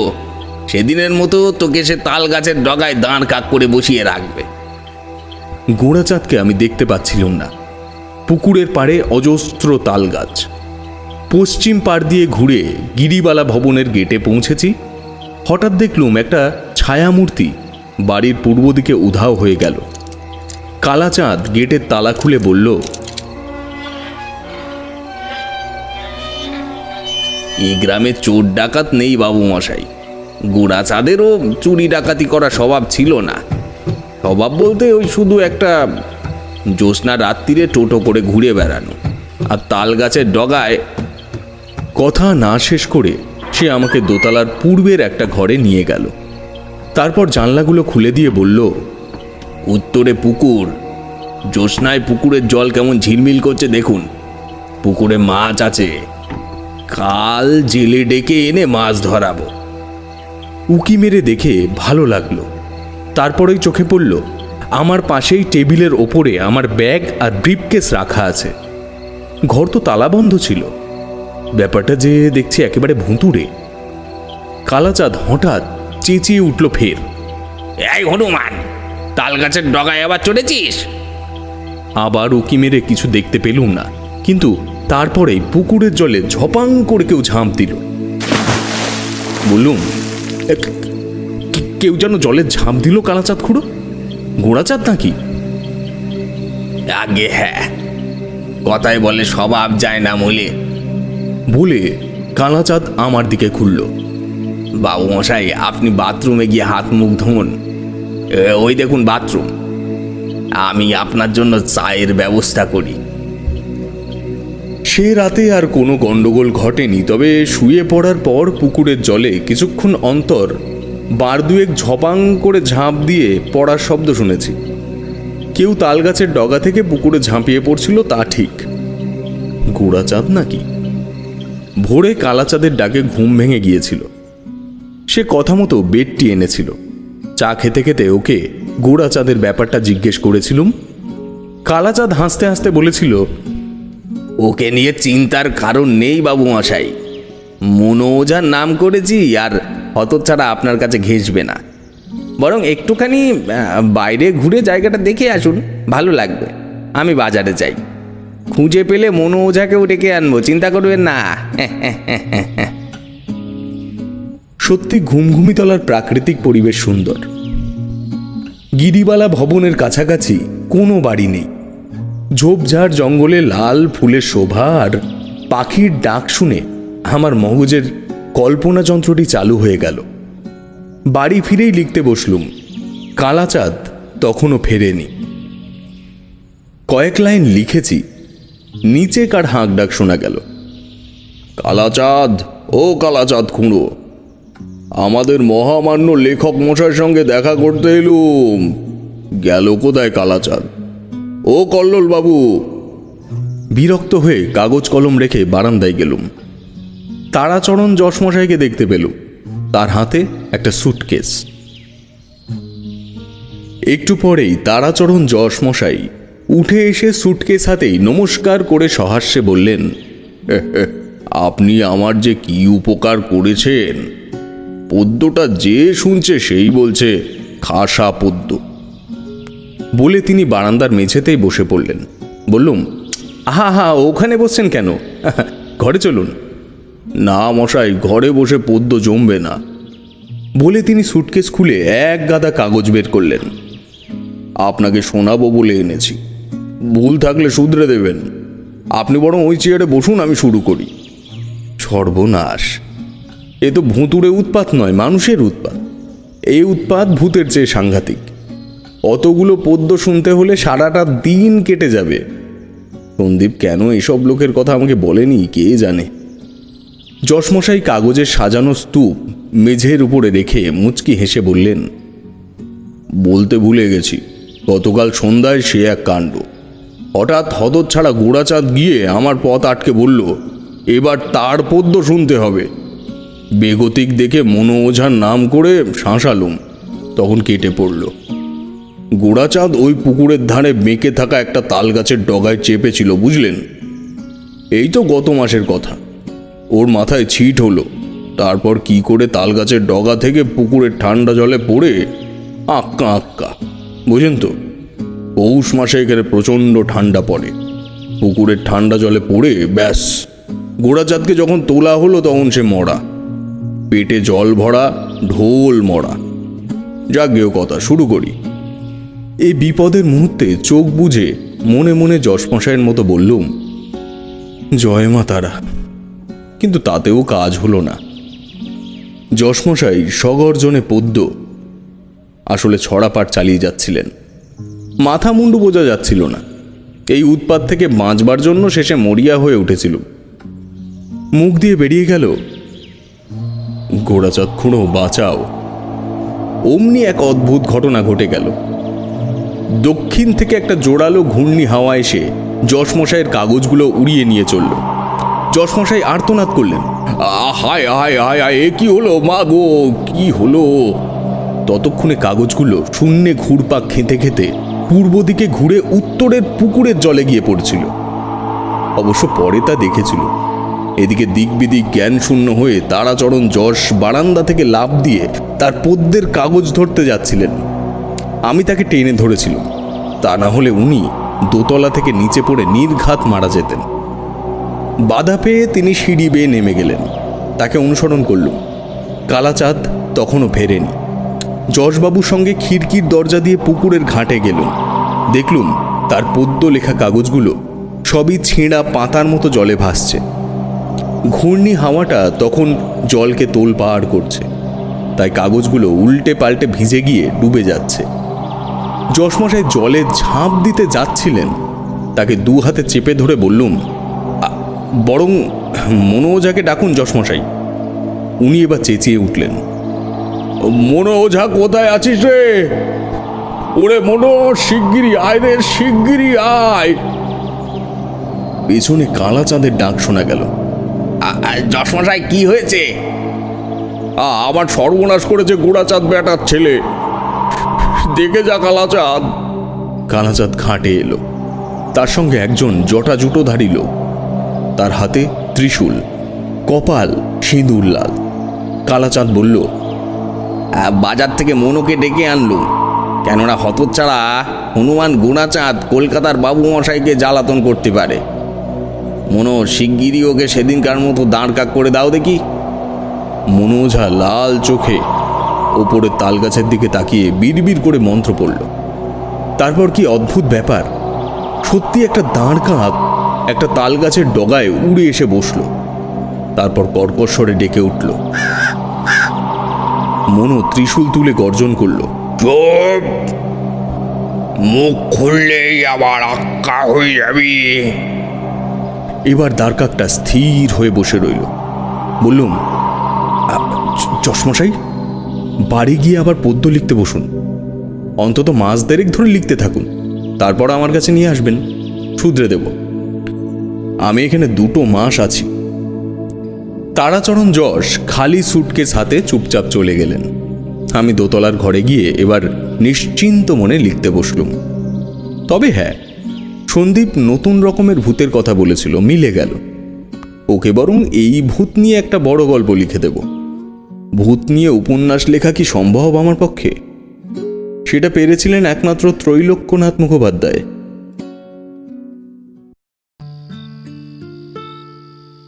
তখন আমি ফিল্মের স্পট সার্ভেয়ারের চাকরিটা ছেড়ে দিয়েছিলাম। অত্যাধিক ধকল হয়ে যাওয়া এবং ওই অদ্ভুতরে কাণ্ড ঘটার কারণে। তা তো তোমাদের আগেই বলেছি। সেবার আমি আমার এক দূর সম্পর্কের জামাইবাবুকে একটা চাকরি খোঁজার জন্য অনুরোধ করি। তোমরা তো জানোই সে সময় কলকাতায় এসে কত চাকরি করেছি। তো সেবার সেই জামাইবাবুর রেফারেন্সে একটা পেপার মিলে অ্যাসিস্ট্যান্ট সুপারভাইজারের চাকরি পাই। পেপার মিলটা ছিল একটু দুর্গম এলাকায়, বেথুয়া ডহরি নামের গ্রামে। জায়গাটা অত্যন্ত গ্রামাঞ্চলে। সেখানে কারিগরি খরচ কলকাতা থেকে কম। সে কারণেই কোম্পানির মালিকেরা সেই জায়গায় একটা পেপার মিল খোলে। তোমরা তো জানোই চাকরির তাগিদে কতই না জায়গায় ঘোরাঘুরি করেছি, বিভিন্ন জায়গায় থেকেছি। তখন নিজস্ব বাসস্থান বলে কিছুই আর ছিল না। তল্পিতল্পা গুটিয়ে শিয়ালদা স্টেশনে পৌঁছালাম। মাঝরাতের ট্রেন ছিল শিয়ালদা স্টেশন থেকে। আমার আগাগোড়াই রাতে যাতায়াত করার সুবিধা মনে হয়, কারণ সে সময় ভিড়ভাড়টা কম থাকে। নইলে এত ব্যাগপত্র নিয়ে কলকাতায় দিনের বেলা ট্রেন ধরা, উফ! আর কুরুক্ষেত্র যুদ্ধ করা, বেশি পার্থক্য নেই। যাই হোক, ভোরবেলা পৌঁছালাম বেথুয়া ডহরিতে।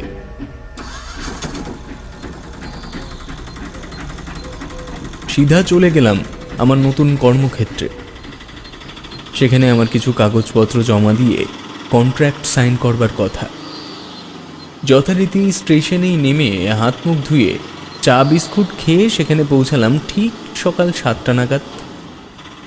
পেপার মিলের নাম J&S paper mill private limited.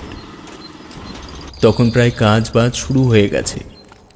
কারিগররা সব কাজে লেগে পড়েছে। আমি একটা অল্প বয়সী ছেলেকে ডেকে ম্যানেজারকে ডেকে দিতে বললাম। সেই ম্যানেজারকে ডাকতে চলে গেল মিলের ভেতরে।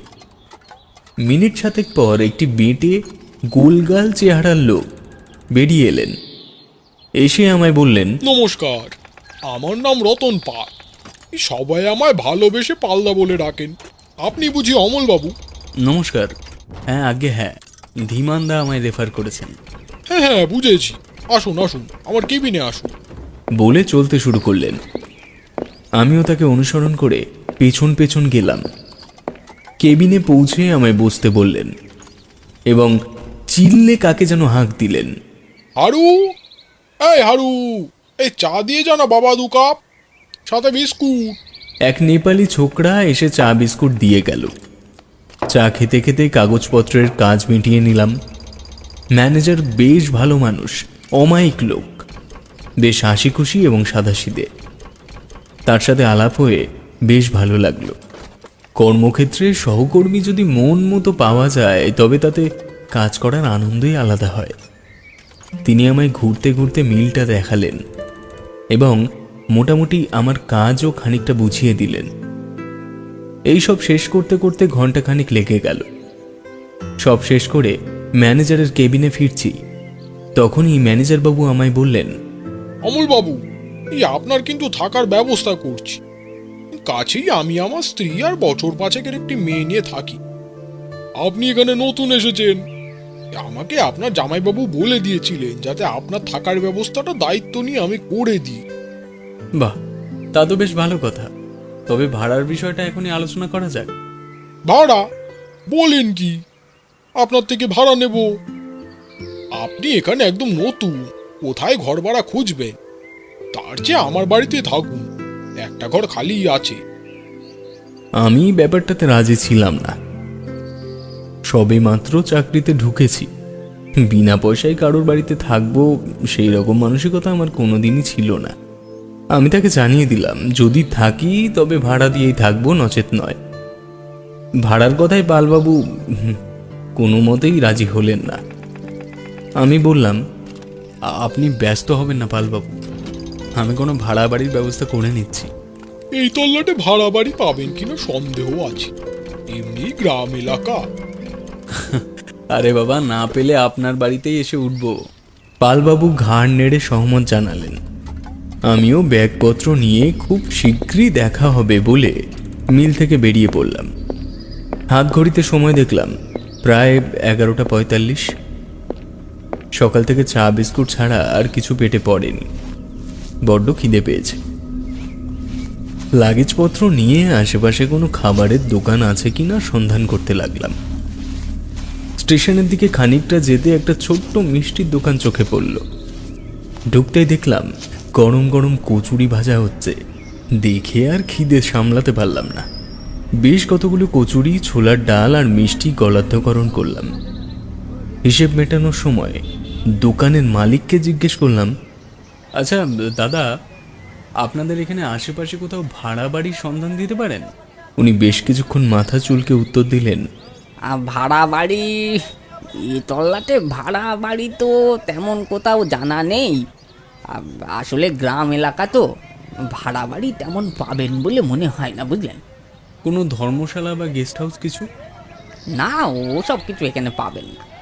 আমি খানিকটা হতাশ হয়ে আমার খাবারের হিসেব মিটিয়ে দোকান থেকে বেরোচ্ছি, এমন সময় পেছন থেকে ডাক পড়ল, ও দাদা, একটু শুনুন।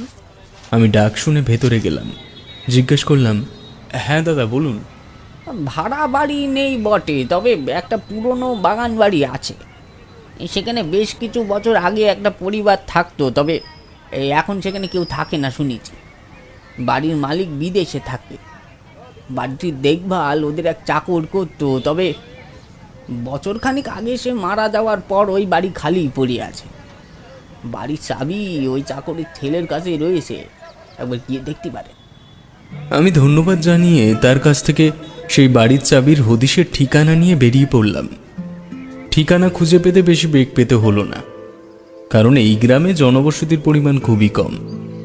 রাস্তায় জন দুয়েক লোকের কাছে ছেলেটির ব্যাপারে খোঁজ নিতেই তারা একবারেই দেখিয়ে দিল গন্তব্য।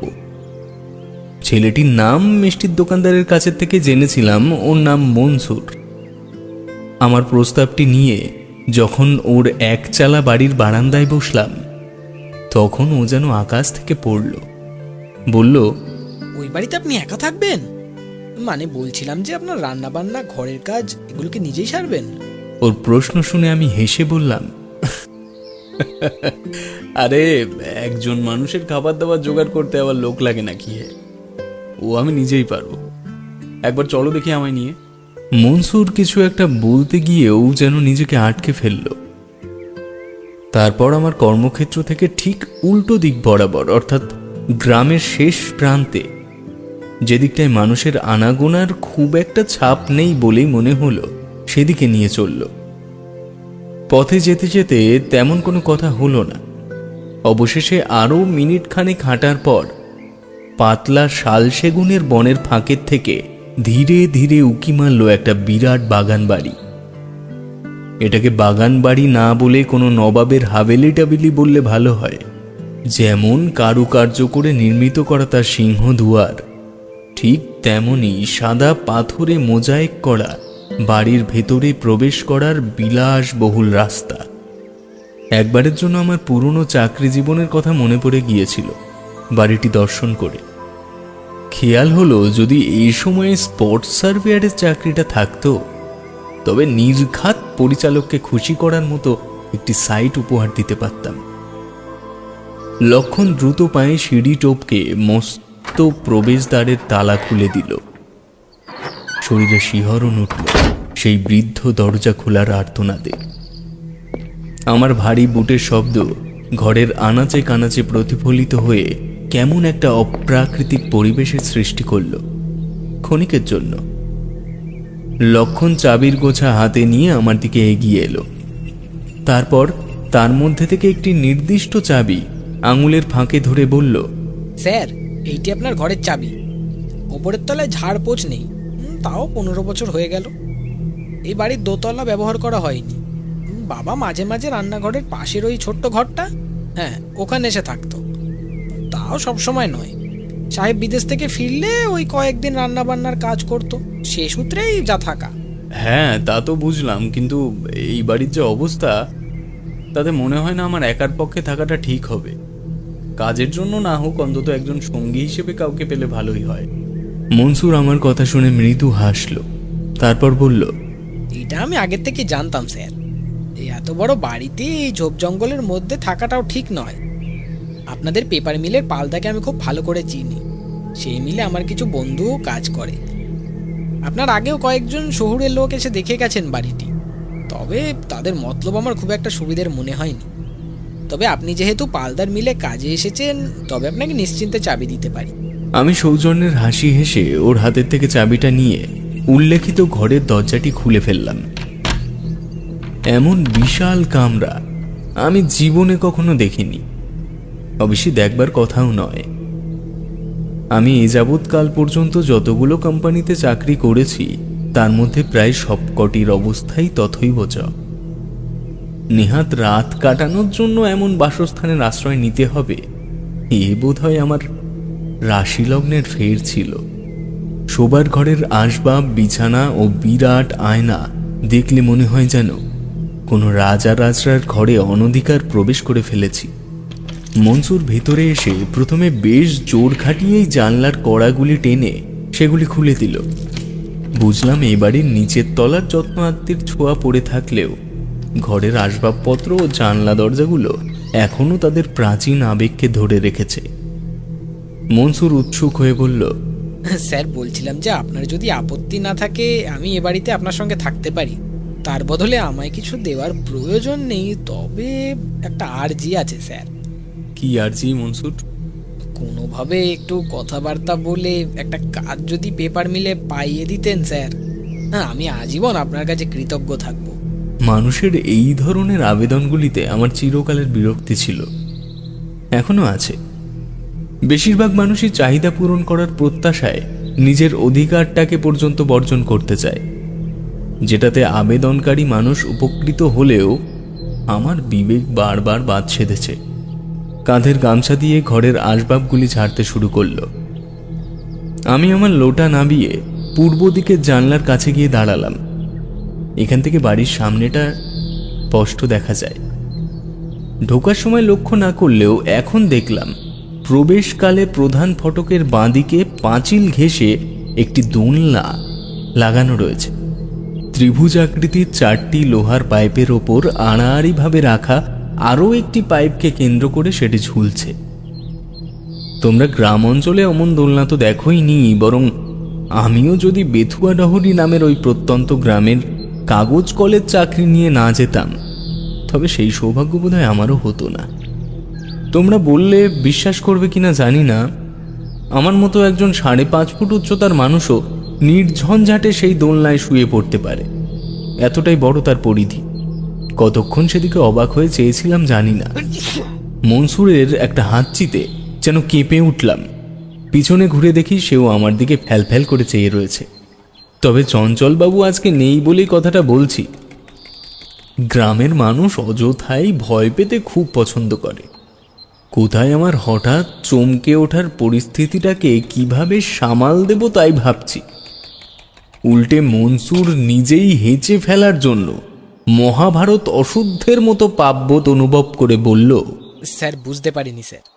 বলছিলাম যে যদি কিছু মনে না করেন, কটা টাকা পয়সা দিলে হাটের থেকে কয়দিনের কিছু খাবার দাবার কিনে আনতুম। তাছাড়া আপনি থাকলে একটা কেরোসিন স্টোভের ব্যবস্থা করে দিতাম। তবে যখন আমিও আছি, আমার বাড়িরটাই গিয়ে নিয়ে আসি। এই প্রসঙ্গে কিছু বললাম না আমি ওকে। পকেট থেকে দুটো 100 টাকার নোট বের করে ওর হাতে দিতেই ও নোংরা গামছা কাঁধে ঝুলিয়ে অভিব্যক্তি শূন্য মুখে বেরিয়ে গেল। বাড়িতে ঢোকার মুখেই একটা কুয়ো দেখেছিলাম ডান দিকের জঙ্গলা জায়গাটার ভেতরে। অত উঁচু ভিতওয়ালা কুয়ো আমার জীবনে সেই প্রথম দেখা। মনে মনে ভাবলাম মনসুরকে জিজ্ঞেস করা দরকার ছিল যে এখানে স্নান করার ব্যবস্থা আসলে কি। তবে এতটাই বিভোর হয়েছিলাম এই বাড়ির কয়েকটা জিনিসপত্র দেখে, ও সমস্ত দৈনন্দিন বিষয় যেন মাথার থেকে এক প্রকার বেরিয়ে গিয়েছিল। বিকেল পেরিয়ে সন্ধ্যা হলো। এর মধ্যে কাজ বলতে আমি একটা জিনিসই করেছি, তা হলো এই বিশাল অট্টালিকা কাঠামোর বাড়িটির চারিদিকে বেশ কয়েকবার প্রদক্ষিণ করেছি। এখন যে জায়গাটায় দাঁড়িয়ে রয়েছি তা হলো বাড়িটির উত্তর দিক। এই জায়গাটার একটা বিশেষত্ব আছে, তা হলো এখানকার মাটি বাড়ির দেওয়াল থেকে পাঁচিল পর্যন্ত একটু বসা বা ধসে যাওয়া মতন। কোনো ভারী গাড়ি বা ট্র্যাক্টর গেলে যেমন হয় ঠিক তেমন। পাঁচিলের ওপার থেকে বাড়ির দিকে ঝুঁকে আছে অজস্র নাম না জানা জঙ্গুলে গাছ। সত্যি বলছি, একবারের জন্য মনে হয়েছিল আমি কোনো নির্বান্ধব পুরীতে চলে এসেছি। মনে হয় পালবাবুর কথা শুনলেই ভালো করতাম। মনের এই জড়তা কাটল যখন খানিকটা বাধ্য হয়েই কুয়োর থেকে এক বালতি জল তুলে তা ব্যবহারযোগ্য কিনা পরীক্ষা করলাম। স্ফটিকের মতো স্বচ্ছ জল। দেখলে মনে হয় নিয়মিত এই সংরক্ষিত জলটুকুর পরিচর্যা করা হয়। সারাদিনের ক্লান্তি যখন এক শ্যাম ছায়াচ্ছন্ন পরিবেশের মধ্যে পাতকুয়োর ঠান্ডা জলে স্নান করে ধুয়ে যায়, তখন আর মনে কোনো প্রকার দ্বিধা থাকে না। সন্ধ্যা হলো। মনসুরের তবুও কোনো খোঁজ নেই। মনে মনে রাগই হলো এবার। ছেলেটাকে রেখেই তো ভুল করেছি। ওর কি কোনো আক্কেল জ্ঞান নেই? একজন নতুন মানুষ এলাম, কিছু চিনি না, কিছু জানি না, অন্তত আলোর ব্যবস্থা কি আছে সেটা তো বলে যাওয়া উচিত ছিল। ব্যাগের থেকে টর্চ লাইট বের করে জেলে শুয়ে রাখলাম ঘরের মেঝেতে। মুখের উপরে একটা পশমের মতো কিছু বেশ খানিকক্ষণ ধরে একটা অস্বস্তি দিচ্ছিল। কখনো নাকের ওপর একটা সুরসুরি ভাব, আবার কখনো ঠোঁটের ওপর যেন একটা হালকা পলকের মতো কিছু আটকে যাচ্ছে। সারা মুখের ওপরে ইতিমধ্যে বেশ কয়েকবার হাত বুলিয়েছি, কিন্তু জিনিসটা এতটাই সূক্ষ্ম যে কোনো মতেই তার নাগাল আমি পাচ্ছি না।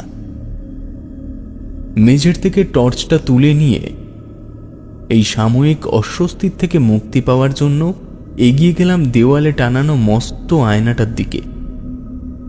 চেহারার উপরে টর্চের আলো ফেলে যা দেখলাম তা সত্যিই বিস্ময়কর। এরকম অবাস্তব ঘটনা আমি আগে কখনো দেখিনি। কি দেখলে সেখানে অমলদা? দেখলাম আমার সদ্য যত্ন করে ছাঁটা চুলগুলির মধ্যে যেন কয়েকটা চুল অস্বাভাবিকভাবে বড় হয়েছে, এবং সেগুলোই আমার মুখ চোখের উপরে পড়ে অস্বস্তির সৃষ্টি করছে। এমনটা তো হওয়ার কথা নয়। চাকরিতে যুক্ত হব বলে চুল কাটিয়েছি দিন 5 আগেই, তার মধ্যে এমন কিছু তো আমি অনুভব করিনি।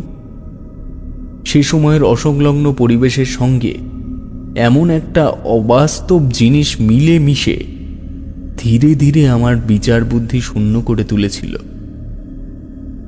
এমন সময় হাঁক শুনতে পেলাম। স্যার, স্যার, একটু বাইরে আসুন। একা একা এত জিনিস আনা যায় নাকি? ওহ, কি ঝক্কি! টর্চ হাতে দ্রুত বাইরে এলাম। মনের মধ্যে যে রোষ জমেছিল মনসুরকে উদ্দেশ্য করে, তা ওর হাল দেখে নিমেষেই মিলিয়ে গেল। দেখি শুধু স্টোভ আর বাজারের ব্যাগ নয়, বেচারা মাথায় করে 1 বোঝা পাটকাঠিও নিয়ে এসেছে। আমি তার হাতের থেকে ব্যাগ নামিয়ে নিয়ে বললাম, দাও, এদিকে দাও দেখি। আরে অন্তত আলো জ্বালার ব্যবস্থাটা বলে দিয়ে যেতে হয় না? স্যার আমি চলেই আসতাম, মাঝপথে আমার এক কাকার সাথে দেখা। এই বাড়ির পেছনের দিকে ভাগীরথীর একটা শাখা নদী আছে, সেখান থেকে নদীর জল সেচ করে একটা পুকুর বানিয়ে রেখে দেয় চাষিরা। ওই জায়গাটাকে আমরা মোহনা বলি। জায়গাটা নির্জন, কেউ যায় না। এক সময় কবরখানা ছিল, আমাদের গ্রামের রহমত মোল্লার আরজি ছিল সে মারা গেলে ওখানে যাতে কবর দেওয়া হয়। তা সে মারা গেছে আজ ভোরবেলায়। মাটি দেওয়ার লোক কবর খুঁজতে গিয়ে দেখে কবরের দেওয়াল ভেদ করে হুড়হুড় করে জল ঢুকে পড়ছে কবরে। এই খবর সারা গ্রামে ছড়িয়ে একদম হুলুস্থুলু।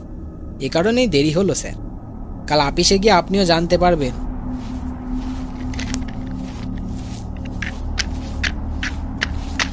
সমস্ত জিনিসপত্র রান্নাঘরের সামনে নিয়ে গিয়ে রাখলো মনসুর।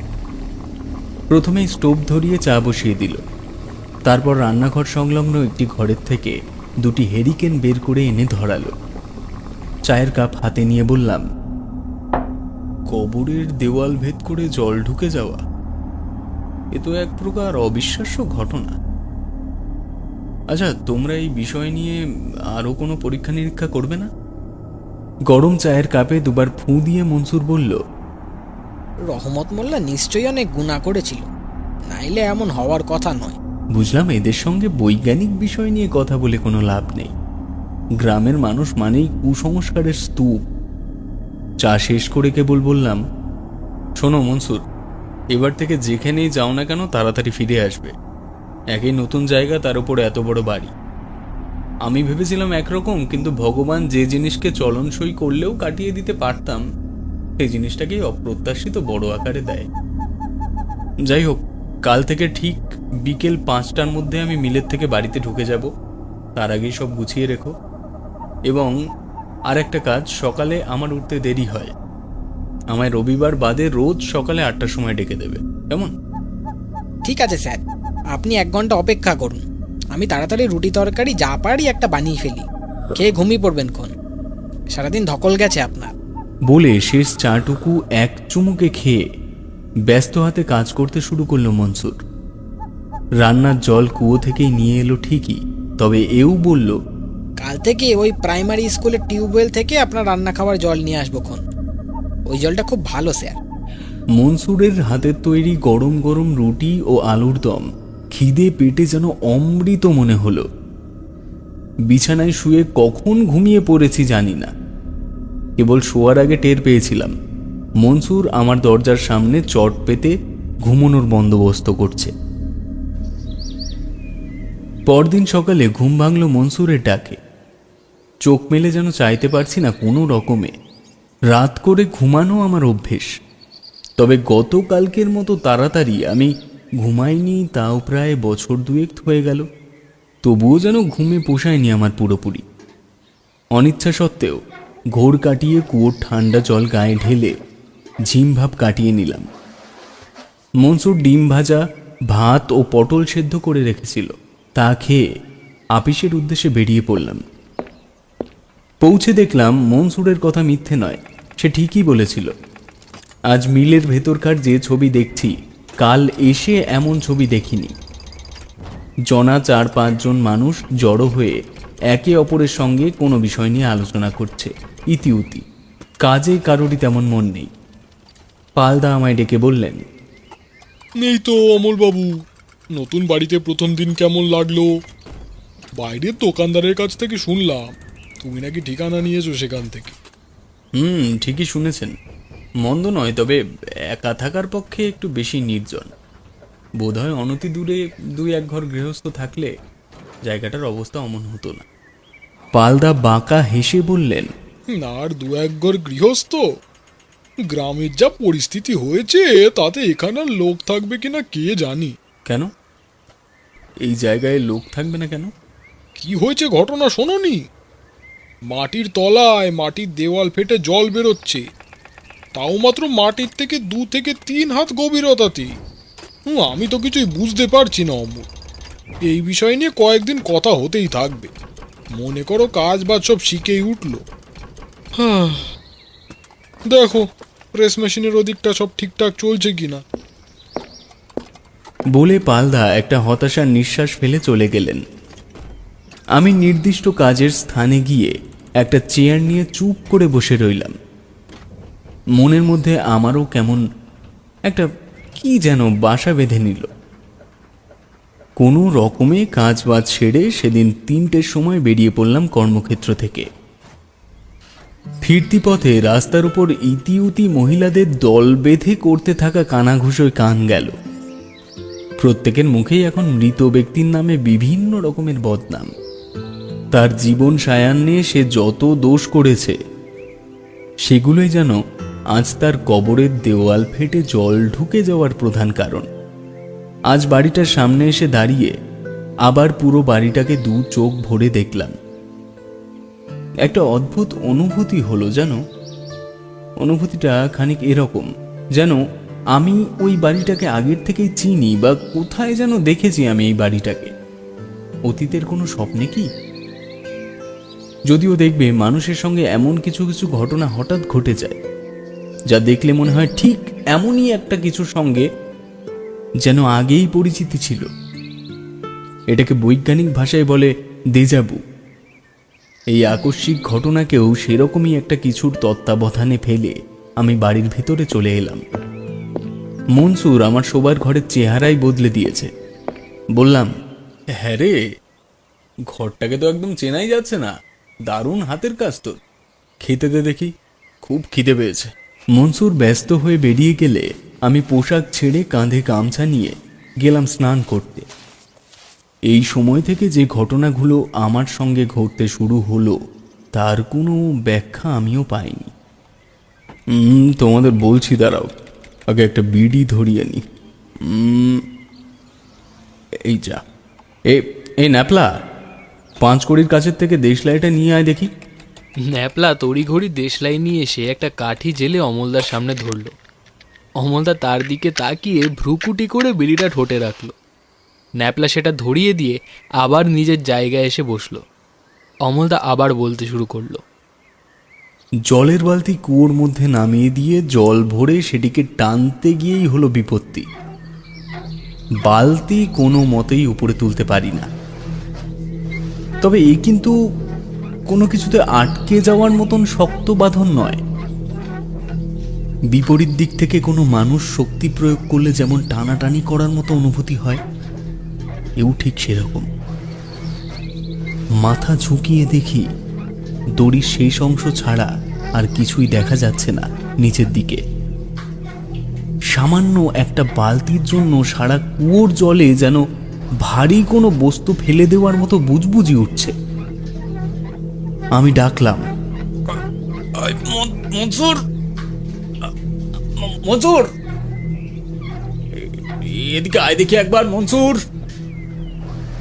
এই মনসুর। আর চোখে দেখলাম মনসুর ছুটতে বাইরে এলো এবং সঙ্গে সঙ্গে আমার সাথে লড়তে থাকা বিপরীত শক্তি যেন দড়িটা ছেড়ে দিয়ে তার নৈতিক হার স্বীকার করে নিল।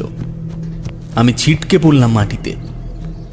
মনসুর আমার মাথার কাছে এসে বলল, হায় আল্লাহ, এ কি হলো স্যার? আপনি হঠাৎ পড়ে গেলেন কিভাবে? আমার গলা শুকিয়ে গেছিল। ওর হাত ধরে উঠে দাঁড়িয়ে ঘরে এলাম। আমায় 1 গ্লাস জল দিত। এক্ষুনি আনছি স্যার। 1 ঘটি জল 1 ঢোকে খেয়ে ওকে সবটা বললাম। না বলাটাই বোধহয় ভালো ছিল। আমার কথা শুনেও বলল, এসব কি ঘটে চলেছে বলুন তো স্যার? এরকম কি হয় নাকি? অনেকদিন ধরে পড়ে রয়েছে বলে নিচে হয়তো নোংরা জমেছে, গাছগাছালিও জন্মে যেতে পারে স্যার। আমি কি একবার নেমে দেখব? বুঝলাম এ হলো গ্রামের অতিরঞ্জিত মানুষ। একে যদি এখন জলে নামতে বলি তাহলে কোনো না কোনো কারণে এই কথা ওর মুখ থেকে বাইরে ছড়াবেই। এর থেকে বিষয়টা এড়িয়ে যাওয়াই ভালো। নতুন চাকরিতে এসে আমায় নিয়ে এই ধরনের চর্চা হোক, এটা নিশ্চয়ই আমি চাইব না। বললাম, না থাক, নামার দরকার নেই। তুই আমায় কয়েক বালতি জল তুলে দে, আমার হাতে একটু লেগেছে। চলুন স্যার, আমি তুলে দিচ্ছি, আপনি স্নান করে নিন। এবার কিন্তু আর কোনো রকমের অসুবিধা হলো না। খুব স্বাভাবিকভাবেই ও জল তুলে দিল এবং আমি স্নান সম্পূর্ণ করলাম। খেতে বসে মনসুর বলল, কাল আপনার দেওয়া সব টাকার বাজার করিনি তো, 30 টাকা রেখে দিয়েছিলাম। আজ মোহনার পাড়ে গিয়ে সুবল মাঝির কাছ থেকে এই জ্যান্ত ট্যাংরাগুলো নিয়ে এসেছি। খেয়ে দেখুন স্যার, দারুণ টেস্টিং। সত্যিই মাছটার স্বাদের তুলনা নেই।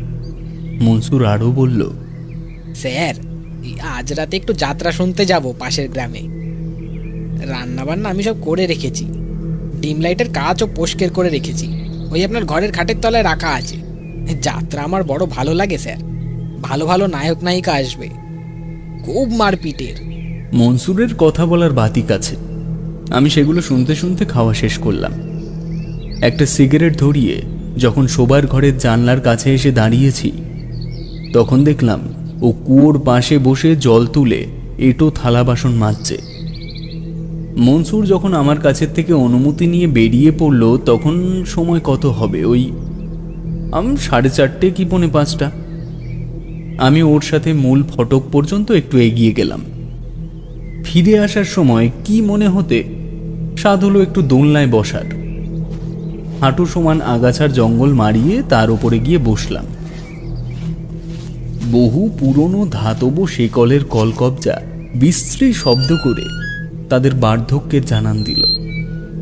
পা তুলে দিলাম ওপরে, এক মনে কুয়োটার দিকে তাকিয়ে আছি সেখানে বসে, আর আমার মনের ধারণাকে ভুল প্রমাণ করার চেষ্টা করছি। এসব ঠিক ভুলের মৌনযুদ্ধে চোখের পাতায় একটু অবসাদ জমল, মস্তিষ্ক একটু বিশ্রাম নিতে চায়। তার উপর পড়ন্ত বিকেলের দক্ষিণা হাওয়া সারা শরীরকে যেন দুর্বল করে দিচ্ছে। বিভূতিভূষণের কোনো এক গল্পের নায়কের কথা মনে পড়ে গেল। সেও চাকরি করতে এসে এমনই এক বাড়িতে আশ্রয় নিয়েছিল। কুনুইয়ে ভর দিয়ে শুয়ে পড়লাম দোলনার ওপর। আবার সেই মচমচে শব্দটা আমার স্থানভিত্তিক সচেতনতা দিল।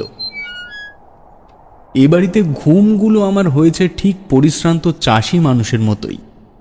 দোলনায় শুয়ে কখন চৈতন্য ভুলেছি জানি না। হুঁশ ফিরল মুখের ওপর জলের ছাট আসায়। তাকিয়ে দেখি ঘুটঘুটে অন্ধকারের মধ্যে আলোক দুটি ছড়াচ্ছে বিদ্যুৎ ঝলক। আমি সেই দোলনায় ঘুমিয়ে পড়েছিলাম এবং হয়তো এই বৃষ্টি না শুরু হলে আমার আরও পরে ঘুম ভাঙত। পরক্ষণেই আরও একটা জিনিস লক্ষ্য করলাম আমি, দোলনাটা যেন ঈষৎ দুলছে, এবং এই দুলুনি আমার উঠে দাঁড়ানোর জন্য সৃষ্টি হয়নি। প্রতিবার যেন তার উপর সমান বল প্রয়োগ করা হচ্ছে এবং ঠেলে দেওয়া হচ্ছে। এমন সময় এলো মুষলধারে বৃষ্টি। বাড়ির দরজা লক্ষ্য করে ছুটে গেলাম সেদিকে। কি ভয়ানক অন্ধকার চারিদিক! মাত্র 2 দিনের ব্যবহারে কোনো জিনিসের অভ্যেস তৈরি হয় না, কাজেই হাতড়ে হাতড়ে আমার ঘরের দরজা খুঁজতে শুরু করলাম। ঠিক তখনই একটা চাপা মেয়েলি কণ্ঠ শুনে শিউরে উঠলাম। শব্দটা এলো ঠিক আমার পেছন থেকে। আমায় তুলে আনো। ঘুরে পেছনে তাকাতেই এক বিভৎস বিদ্যুতের ঝলকানি, এবং চোখে পড়ল ভিজে চুপচুপে শাড়ি পরিহিত এক নারী মূর্তি। আমি দূরে সরতে গিয়ে পায়ের সঙ্গে পা বেঁধে গিয়ে মেঝের উপরে আছড়ে পড়লাম। এমন সময় টের পেলাম একটা ভারী বুটের শব্দ ঠিক আমার মাথা যেখানে পড়েছে তার পেছন থেকে এগিয়ে আসছে। উঠে বসতে যাব ঠিক তখনই আমার মুখের ওপরে একটা বালিশ দিয়ে 2টি হাত সর্বশক্তিতে আমার দম বন্ধ করে মারার চেষ্টা করতে লাগলো, এবং সেই অপার্থিব শক্তির কাছে অবশেষে আমায় হার মানতেই হলো। শরীর থিতিয়ে পড়ল আমার। তবে আমি শক্তি শূন্য হয়েছি ঠিকই, কিন্তু প্রাণ যায়নি।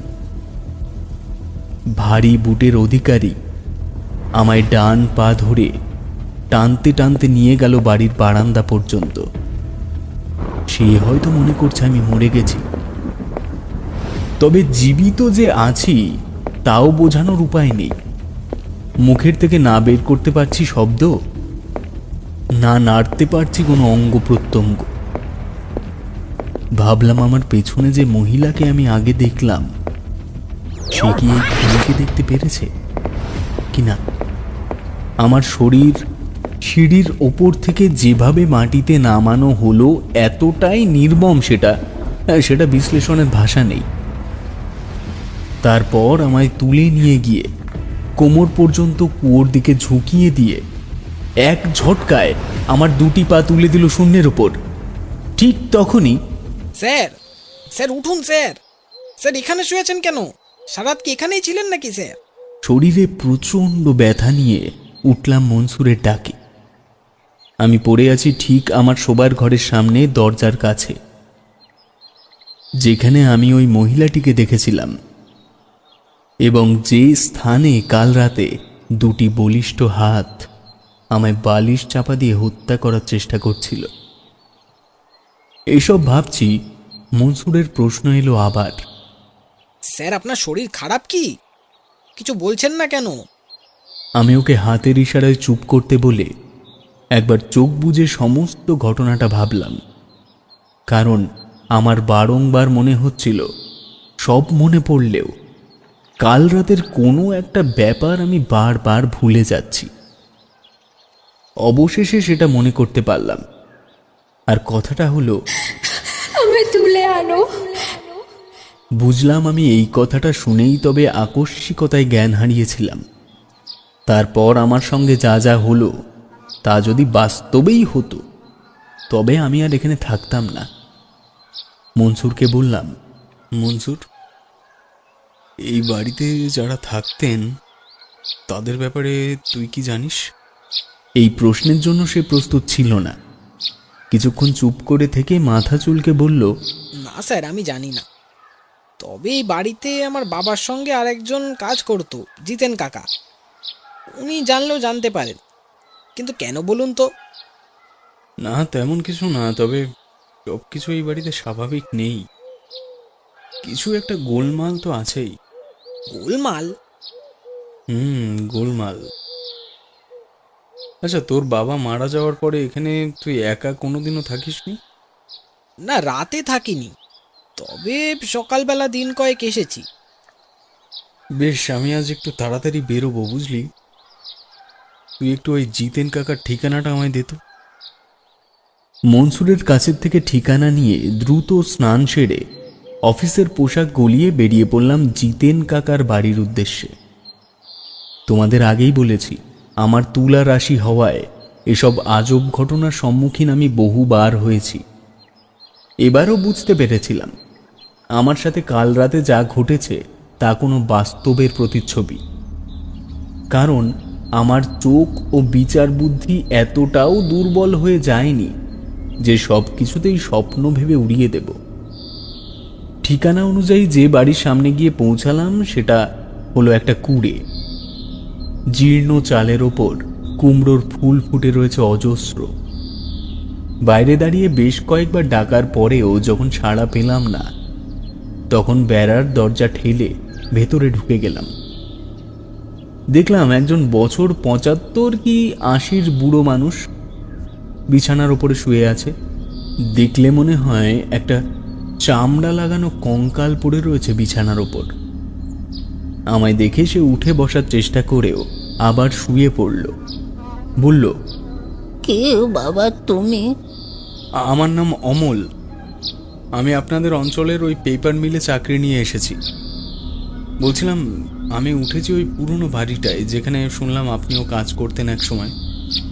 তো সেই বিষয়ে আমার কয়েকটা প্রশ্ন ছিল আপনার কাছে। লোকটি ভ্রুকুটি করে আমার দিকে চাইল, খ্যানখ্যানে গলায় বলল, ওই সেনগুপ্ত বাড়িতে উঠেছ? ও বাড়ির ঠিকানা তোমায় কে দিল? আমি শুরু থেকে এখানে আসার আগে পর্যন্ত সমস্ত কথা তার কাছে বললাম। সব শুনে সে যা বলল তার মর্ম এই। সেনগুপ্ত বাড়িতে একসময় অনেক ধুমধাম করে কালী পুজো হতো, তবে পুজোর মণ্ডপে কেবল ব্রাহ্মণ ও গৃহকর্তা রামনারায়ণ সেনগুপ্ত ছাড়া কাউর যাওয়ার অনুমতি ছিল না। তিনি ছিলেন বিপত্নিক। মণ্ডপ থাকতো চতুর্দিক থেকে ঘেরা। তান্ত্রিক মতে পুজো হতো, তাই বলি পড়তো দেদার। একবার ঠিক পুজোর আগে রামনারায়ণের ছেলে নরনারায়ণ বিয়ে করে নিয়ে হাজির হলো এক বস্তির মেয়েকে। সে বিয়েতে রামনারায়ণের এক বিন্দুও মত ছিল না। ছেলেকে কাজ ঠিক করে পাঠিয়ে দিলেন বিদেশে, আর বৌমার উপরে শুরু করলেন অত্যাচার। মনসুরের বাবা আর ইনি তলের খবর ঠিক বুঝতে পেরেছিলেন, কিন্তু সাহস করে বলে উঠতে পারছিলেন না। মেয়েটাকে শুতে দিত নিচের ঘরের দরজার সামনে, অর্থাৎ যে ঘরে তুমি এখন রয়েছ, এবং রামনারায়ণের ঘরটা ছিল সেটাই, যে ঘরটিকে তোমায় শোবার ঘর হিসেবে ঠিক করে দিয়েছে মনসুর। তারপর একদিন হঠাৎ করেই বৌমণি উধাও হয়ে যায়। বেশ কয়েকদিন পর আমি জিজ্ঞেস করছিলাম রামনারায়ণকে। উনি বললেন সে নাকি বাড়ি থেকে চলে গেছে। তারপর আর খোঁজ হয়নি তার। আমি নিশ্চিত ছিলাম ওই রামনারায়ণ নিশ্চয়ই কিছু একটা করেছে মেয়েটার। আজ তোমার কথা শুনে নিশ্চিত হলাম বাবা, বুঝলে।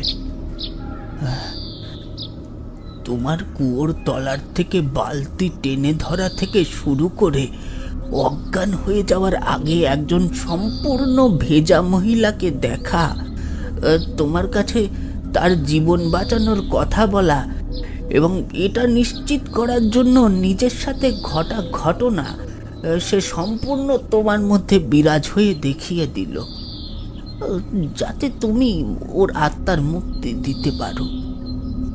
তোমায় সে নিষ্পত্তি দিতে বলেছে বাবা। এতদিন নিশ্চয়ই ওই বাড়িতে কেউ রাত কাটায়নি বা তার মন মতো মানুষ হয়নি। বাকি রইল তোমার হালকা রাশি, যে রাশির কথা তুমি বললে। তাদের পক্ষে তোমার কাছে আসা খুব সহজ, কিন্তু কিন্তু কিন্তু কি? কিন্তু যদি তাকে মেরে কুয়োর জলে ফেলে দেওয়া হয়, তবে তার দেহ সেখানে পাওয়া নাও যেতে পারে। কেন? তা কেন? এই বাড়ি অনেক পুরনো আমলের বাবা। সেই সময় কুয়োর থেকে সুড়ঙ্গ করে নদী অথবা নদীর শাখা পর্যন্ত নিয়ে যাওয়া হতো জল। সেই জল সেই সুড়ঙ্গ পথেই কত কত মণিমাণিক্যের দেশ ও হাত বদল হতো। সে দেহ আর খুঁজে পাওয়া যাবে কি? আমার তখনই মনে পড়ে গেল সেই বাড়ির দেওয়াল থেকে পাঁচিল পর্যন্ত চলে যাওয়া ঈষৎ ধসে পড়া জায়গাটুকুর কথা, এবং একই সঙ্গে কবরের দেওয়াল ভেদ করে জল ঢোকার কারণও এই সুড়ঙ্গ, তা অনুমান করতে পারলাম। জিজ্ঞেস করলাম, তাহলে উপায় কি করে তাকে মুক্তি দেব? কোনো উপায় নেই। তুমি ও বাড়ি ছেড়ে দাও, সেও আর আসবে না তাহলে।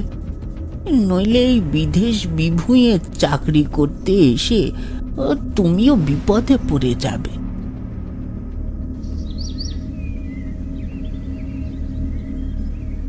কথাটা আমারও ঠিক বলেই মনে হয়েছিল। কেন খামোকা নিজের বিপদ টেনে আনবো? বৃদ্ধকে ধন্যবাদ জানিয়ে বেরিয়ে এসেছিলাম সেদিন। কাজে না গিয়ে সোজা ফিরলাম বাড়িতে। তারপর বাক্স প্যাটরা গুটিয়ে সব নিয়ে পৌঁছালাম পালদার বাড়িতে। উনি তখন অফিস বেরোচ্ছিলেন। আমায় দেখে ওনার চোখে মুখে প্রথমে একটা কৌতুকের হাসি ফুটে উঠেছিল, তবে নিজেকে সংবরণ করে উনি বললেন, এসো এসো, জানতাম ওখানে তুমি থাকতে পারবে না। আরে একজন মিশুকে মানুষ তুমি, ওরকম ভূতের মতন জায়গায় থাকা যায় নাকি? আমি পালদাকে আমার সঙ্গে ঘটে যাওয়া বিষয়ে কোনো কিছু বলিনি, এমনকি মনসুরকেও জানায়নি তারপরে কিছু। কিন্তু পালদাকে ধরে তার একটা কাজের ব্যবস্থা করে দিয়েছি। এক রবিবার দিন বিকেলবেলা মনসুর বলল, স্যার এখানে এসে তো ঘোরেননি এখনো, গাং ভরে গেছে জলে, মাঝিরা খুব খুশি। চলুন একটু মোহনার দিক থেকে ঘুরিয়ে নিয়ে আসি, নৌকা চেয়ে নেব একজনের থেকে। ততদিনে আমার মাথার থেকে সবই বেরিয়ে গেছিল ওসব ঘটনা। ম্যানেজার বাবুকে জোর করে তুলে নিলাম নৌকায়। অবশেষে তিনি ছিপ নিয়ে উঠেছিলেন। বিভিন্ন গল্পগুজব হাসি ঠাট্টা করতে করতে তিনজনে ভাসছি মৃদু স্রোতেলা নদীর ওপর। মনসুর কি একটা গানের সুর ভাজছিল। হঠাৎ বলল, স্যার এটাই মোহনা, ওই দেখুন সেই খাল যেখানে সেচ করে জল রাখা হয়। পালদা বললেন, এই অমল, একটু ছিপটা ধরো দেখি, আমি আটাটা একটু নরম করি, এ বড়শির মাথা থেকে খুলে পড়ে যাচ্ছে বারবার। আমি ছিপটা হাতে নিয়ে ফাতনার দিকে চেয়ে রয়েছি। এমন সময় এক মোক্ষম টান বাঁধল কঞ্চিতে, এবং সঙ্গে সঙ্গে যেন শান্ত স্রোতস্বিনী ছন্দপতন করে ভেসে উঠল একটা বিভৎস নারী মূর্তি। আমায় তুলে আনো।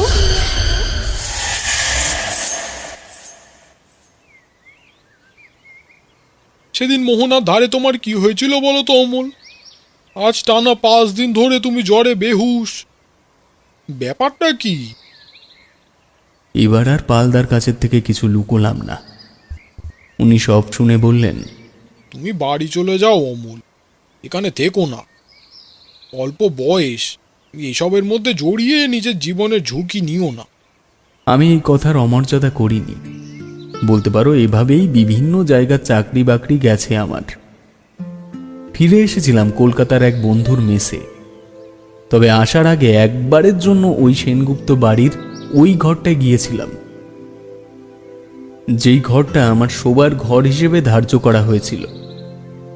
একটু অনধিকার ক্রিয়া হলেও মনসুরের সাহায্য নিয়ে ঘরের ভেতরে থাকা পুরনো আলমারি ও দেরাজ ঘেঁটে আমি রামনারায়ণের ছেলে নরনারায়ণের কয়েকটা চিঠি, ঠিকানা ও ফোন নাম্বার পেয়ে যাই, এবং কলকাতায় ফিরে এসে তার কাছে টেলিফোন করে তার বাবার কৃত্তির সম্পর্কে, তার স্ত্রীর মৃত্যুর সম্পর্কে সবটা জানাই।